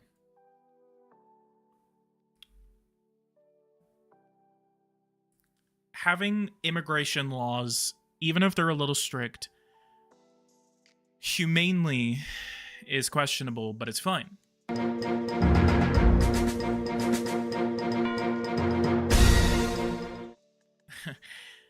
Funny timing. All of that's fine. Questionably, but fine. Fine. Putting up razor wire and maiming people that will not stop from trying to cross the border through those razor wires is inhumane. Anything else is fine. Having Border Patrol agents at the border putting up a fence to stop them from coming in, that's better. Putting up something that will physically harm someone from trying to enter and them either dying or being seriously injured is inhumane. There's a difference between defending your home, your physical home. If you're living in Austin, San Antonio, and you have a house, put up barbed wire or something like that. I think it kind of depends on where you are. Maybe even the HOA probably would be like, hey, you should take that barbed wire down. I want to see someone in an HOA put up barbed wire around their house and then see what happens. Because if Texas can do it, I can do it. I'm a homeowner. But there are so many other alternatives that you can do than putting up barbed wire and hurting, cutting, maiming people that are trying to get in. 452,000 people have left the country. I like how it says left the country instead of were escorted out of the country. So the razor wire is entirely unnecessary too, and that's the thing that gets me. The entire thing is asinine. We all know there are proper ways to tackle the issue. Biden is not ignoring the crisis. It is a crisis that has been 15 years in the making. Immigration has been an issue since, like, I got into politics. Like, this is not a new issue. And what also is crazy to me is whenever people literally show you, like, saying, like, oh, like, Biden has admitted, like, 8 million people in his administration. There have probably been, like, several million apprehensions and encounters.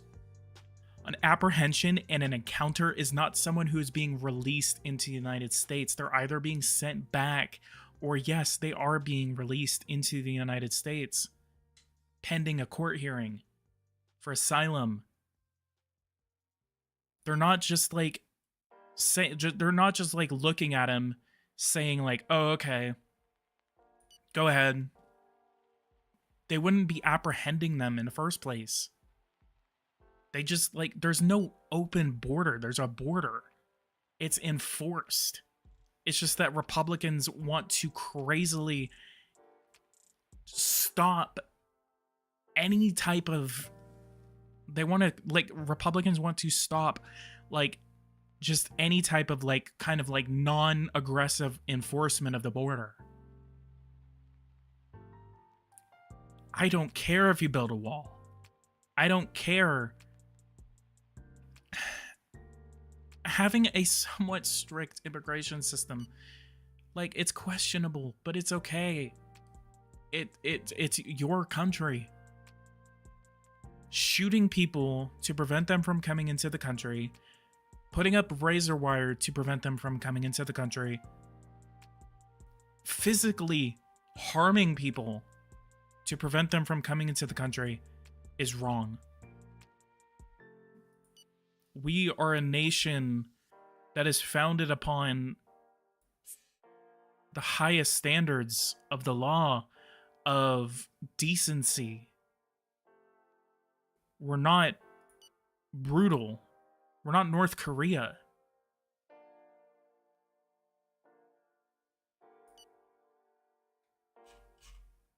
Next up, you're going to hear them saying we need to landmine the border to prevent them from coming in.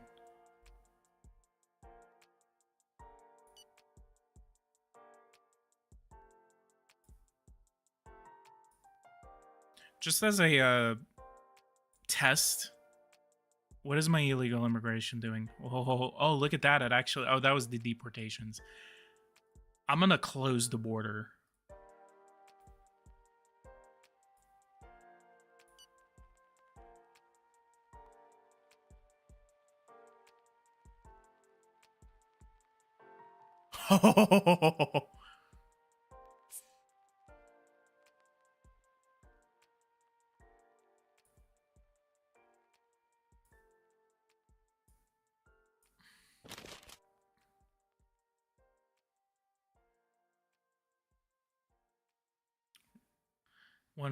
Once more, the reputed violations of human rights in the United States and calls upon the UN to impose exemplary sanctions on the government of Washington.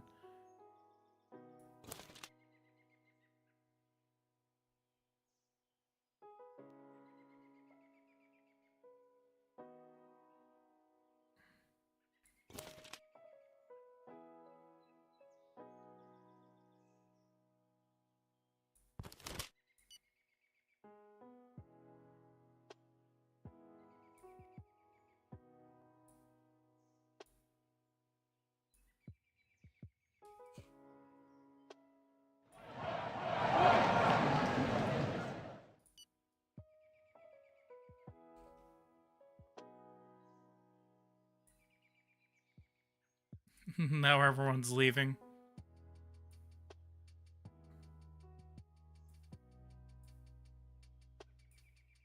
I want to see what it's like for a month of having the borders closed. I think what they should do in the next edition is to allow me to end immigration from certain types of countries. So, like, the quote Muslim ban from like 2017, whenever we kind of stopped like allowing people coming in from like Iran, Pakistan, everything like that, Saudi Arabia, Muslim countries, to prevent terrorism from coming into the United States. That should be allowed in the game. I think that would be really cool, because whenever I want to close my borders, I shouldn't close my borders to everyone. That's not my goal here. I'm trying to close borders from one side, where all of the illegal immigrants are coming from.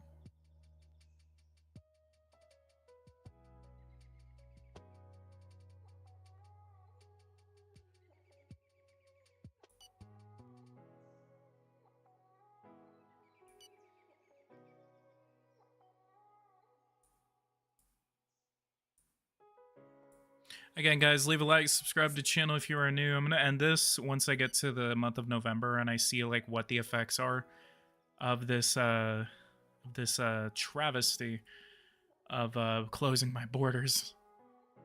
I'm going to do my own private gameplay, and I'm going to play as the opposition, play as Donald Trump, and I'm going to have an extremely strict immigration system, like the most strict that you can have, and I want to see what that does to illegal immigration.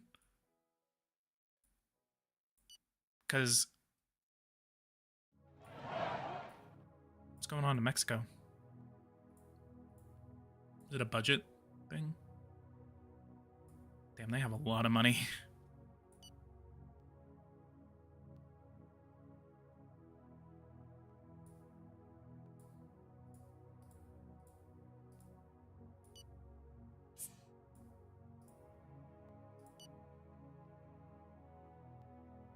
Oh my god, what's going on?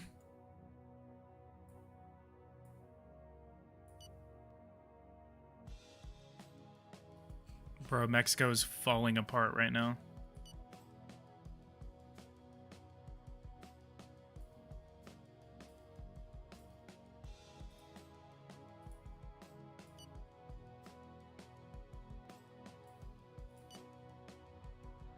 There's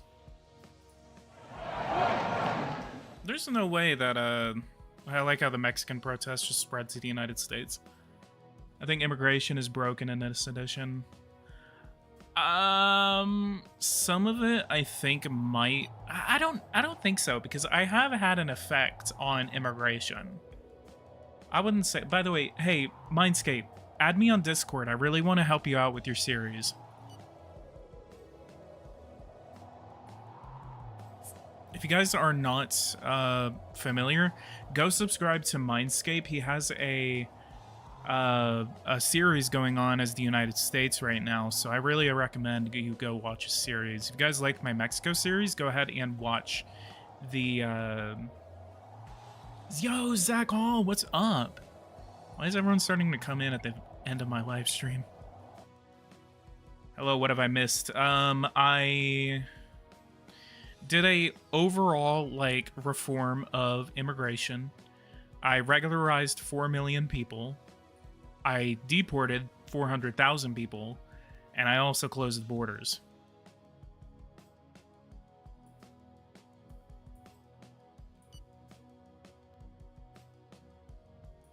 The border closing was mainly just to see what kind of effects it has on illegal immigration. Definitely does have an effect on those leaving.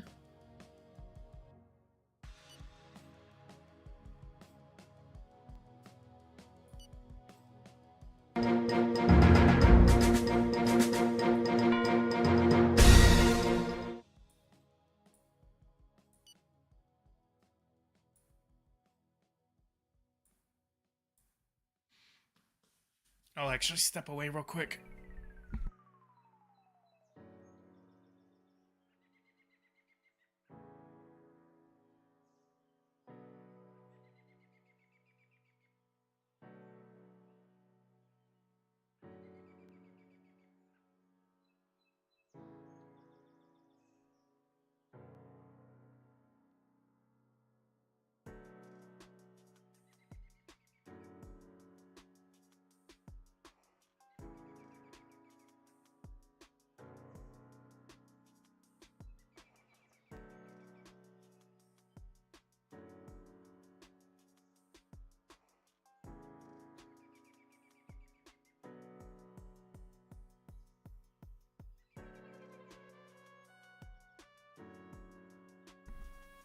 You did a lot. Yeah, I actually also stopped illegal immigration, and it's actually on its way down. I have to figure out my Discord username and password. I haven't used it in years, so I just may create a new one. I would say create a new one and just add me. It's just PoliticsGaming. Because I do want to collab in the future. The preparation. I've been trying to have a way to communicate with you.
Argentina.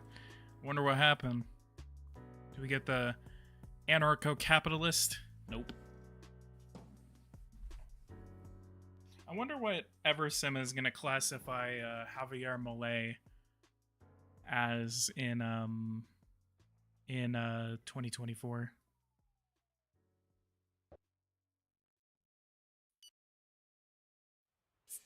The preparation. I think within the next like 2 months, we probably should be getting an announcement for 2024. AMN, what's up, man? What is up? Got the community manager for World Warfare and Economics here. AMN, you're missing it. We have a huge immigration crisis, and I literally, within the first year, just ended illegal immigration to the United States. Given that I did close the borders, but... Alright, let's open it back up.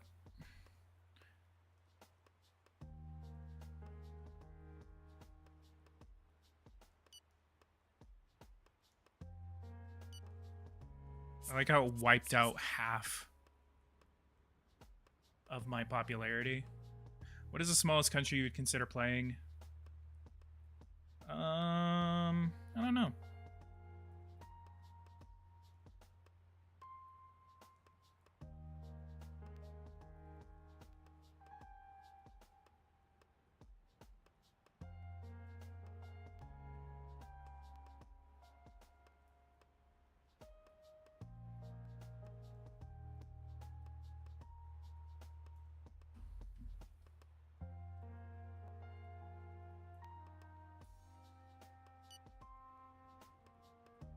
Hey, Mindscape, I'm gonna put an invite.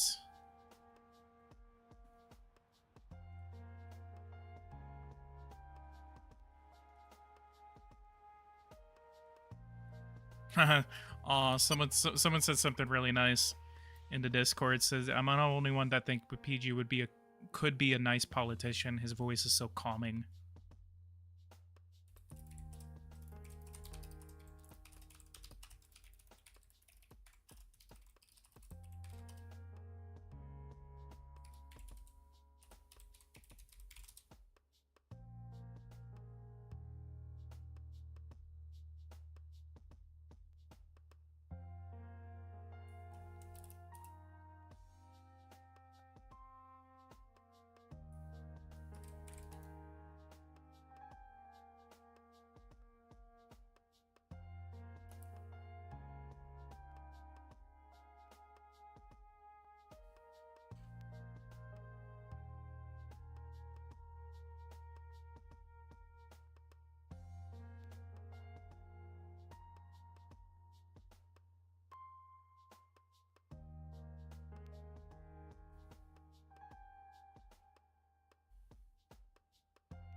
He said what happened. That's just me. I was reading.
We have subdued the red.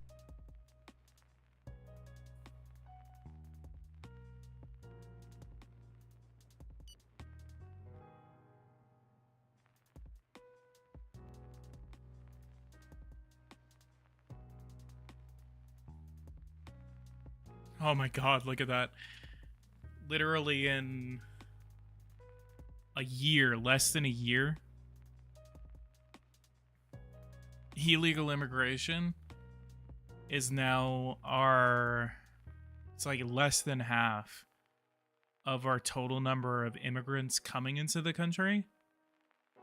Deportations are making up 72%, so I guess most of the time I might start off with a huge number of deportation facilities.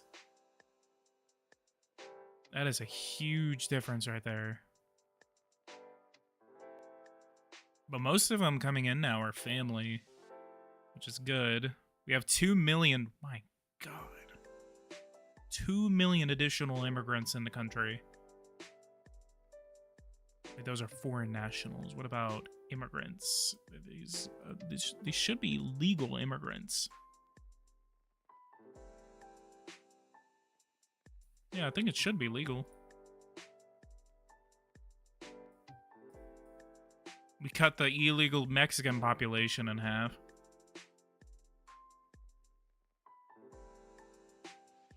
There's still a crap ton of Indians.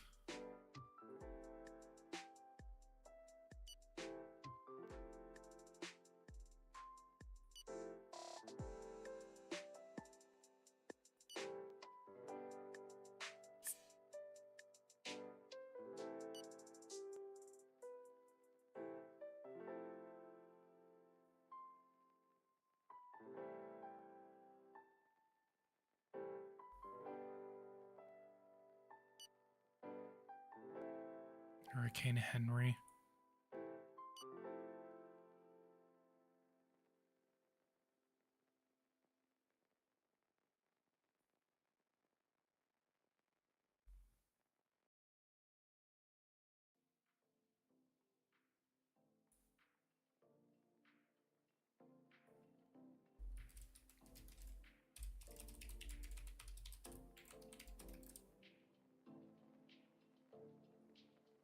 Someone said props to the nice microphone. Hell yeah. 200, god damn.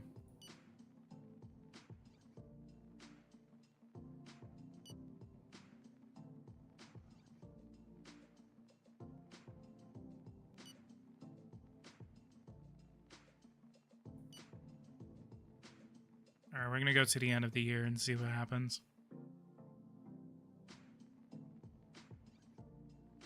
Apparently everyone's accusing Biden of levying sanctions against Texas because there was the United States apparently is now halting the export of liquefied natural gas, which is a Texas resource. Texas produces a lot of it. So they're basically claiming that President Biden is sanctioning Texas in response to their issues. The issue at Eagle Pass. So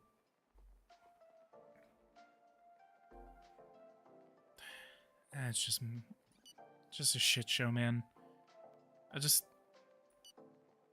want us to be a country. I don't want us to be like just following blindly behind cult leaders and politicians. Like, people need to be decent.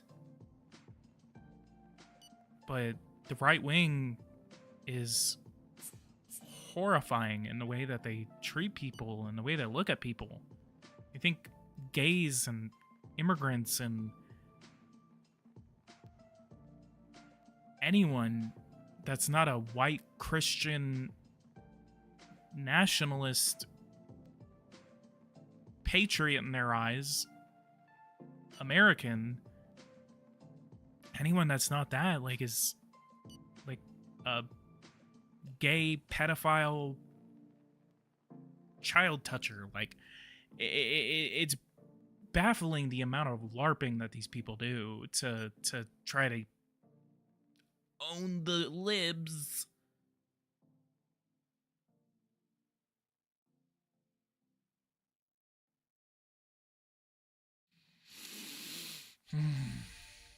Fear in the city. Was just stolen again. Well, crime is on its way down.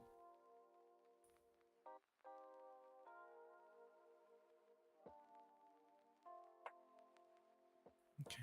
What is our final numbers on immigration? Immigration is on its way down, but it treaded up a little bit in December. 72% of immigrants were deported. 13%, 14% were legal immigration. Immigration, 46% of those coming in are illegal. 23%, a quarter of them are family immigrants. What about work? 8.2%. So that... No, wait. 3.2 to 8.2. I really like that. Really like that. The amount of people that seem to be excited about this and floating the word civil war is concerning to me. It's because they want to LARP around in their little body armor until someone starts shooting.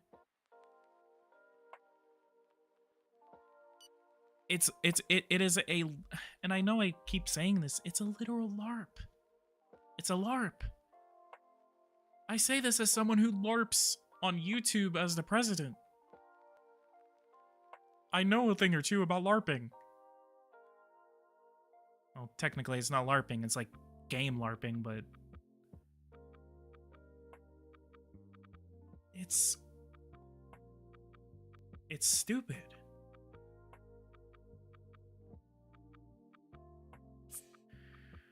Sometimes I... Alright. I've been streaming for almost 2.5 hours. I'm going to go ahead and call it here.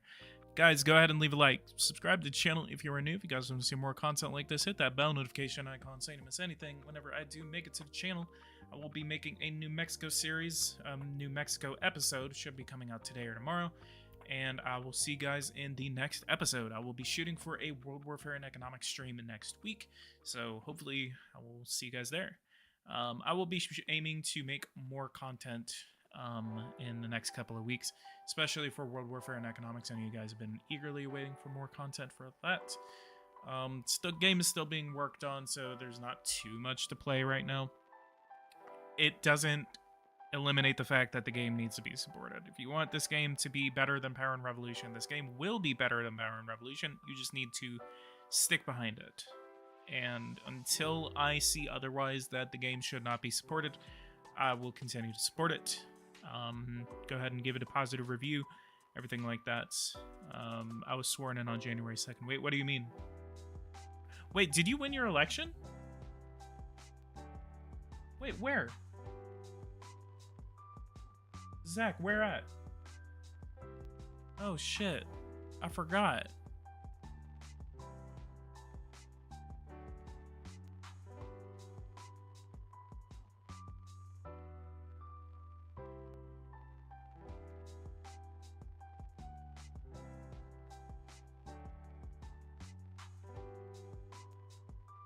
I'm old enough to remember when Trump said there was an invasion happening at the border. You know.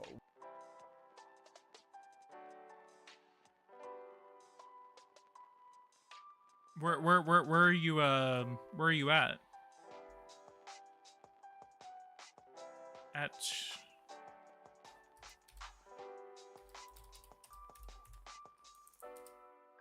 Hang on.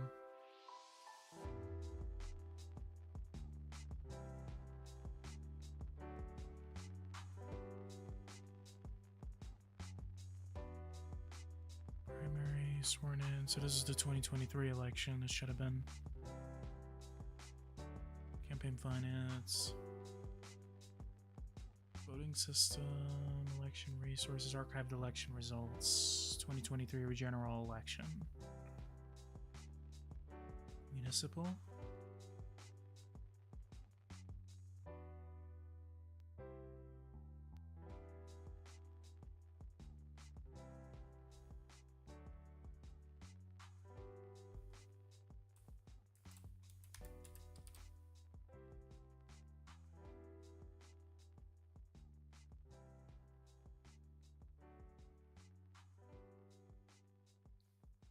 Wait, so vote for 2. It says that the Republican got more votes than you. Are you still sworn in? So does that mean that you're... What does that mean that it says vote for 2? Are you like a dual representative?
That's because there's 2 spots open. So you are a city councilman then. Awesome. I love that.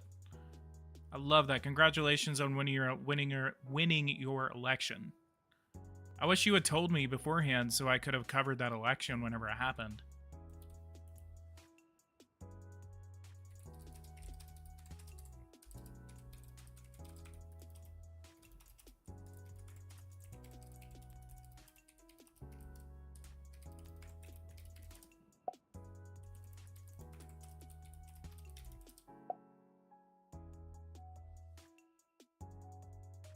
I love that, dude. Congratulations. Maybe maybe in the future I can have you on. Are you on Discord at all? I could actually have you on and we could do like a podcast, talk about your city, talk about like policies that you're getting ready to enact, things that are up for votes, everything like that. Learn a little bit more about your city.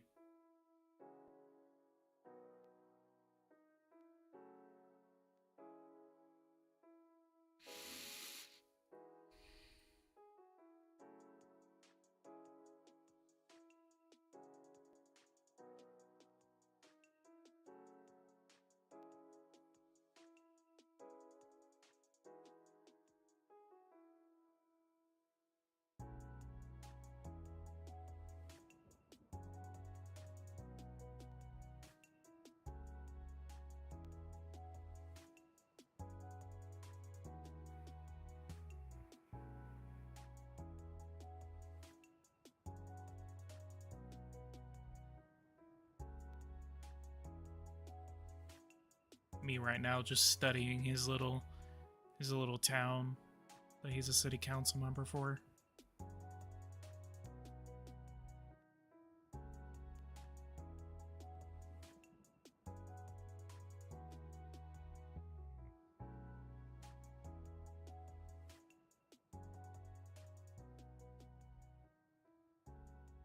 All right. I'm gonna go ahead and transition this over. So I'm gonna go ahead and next out of that. A little bit what?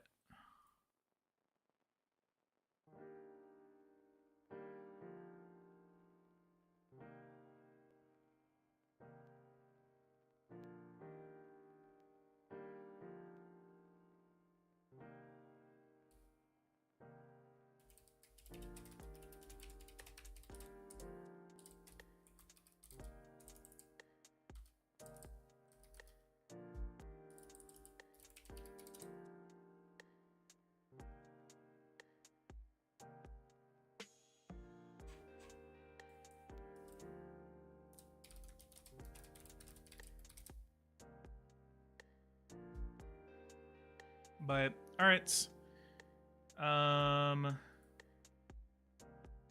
Let me check.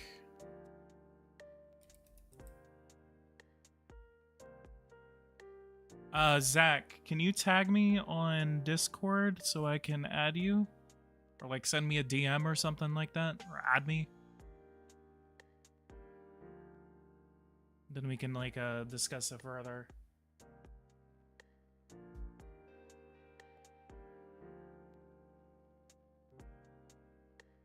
Also, we just hit 8,600 subscribers today. Awesome. I love that.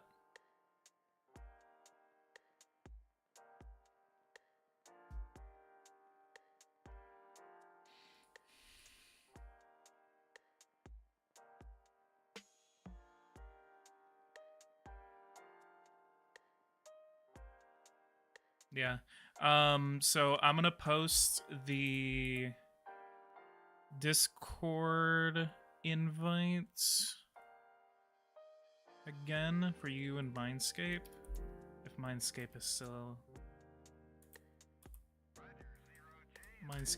here. Alright. I'm gonna go ahead and end this stream here. Guys, go ahead and leave a like, subscribe to the channel if you are new. If you guys want to see more content like this, hit that bell notification icon so you don't miss anything whenever I do make to the channel. Zach and Mindscape, go ahead and join my Discord, and anyone else that is interested, go ahead and join the Discord so you can so we can just have conversation, everything like that. And I always really appreciate all of the interactions that we have. I need to live stream more, honestly, because I just have not been too active on live streaming, and I really miss it. So leave a like, subscribe to the channel, and I'll see you guys in the next episode or next video. So here, I'm a noob on Discord. Just click that link right there, and you'll be able to join. So I'll keep an eye out on you. But yeah, all right. I'll see you guys in the next video. Thank you guys so much for watching. Take care.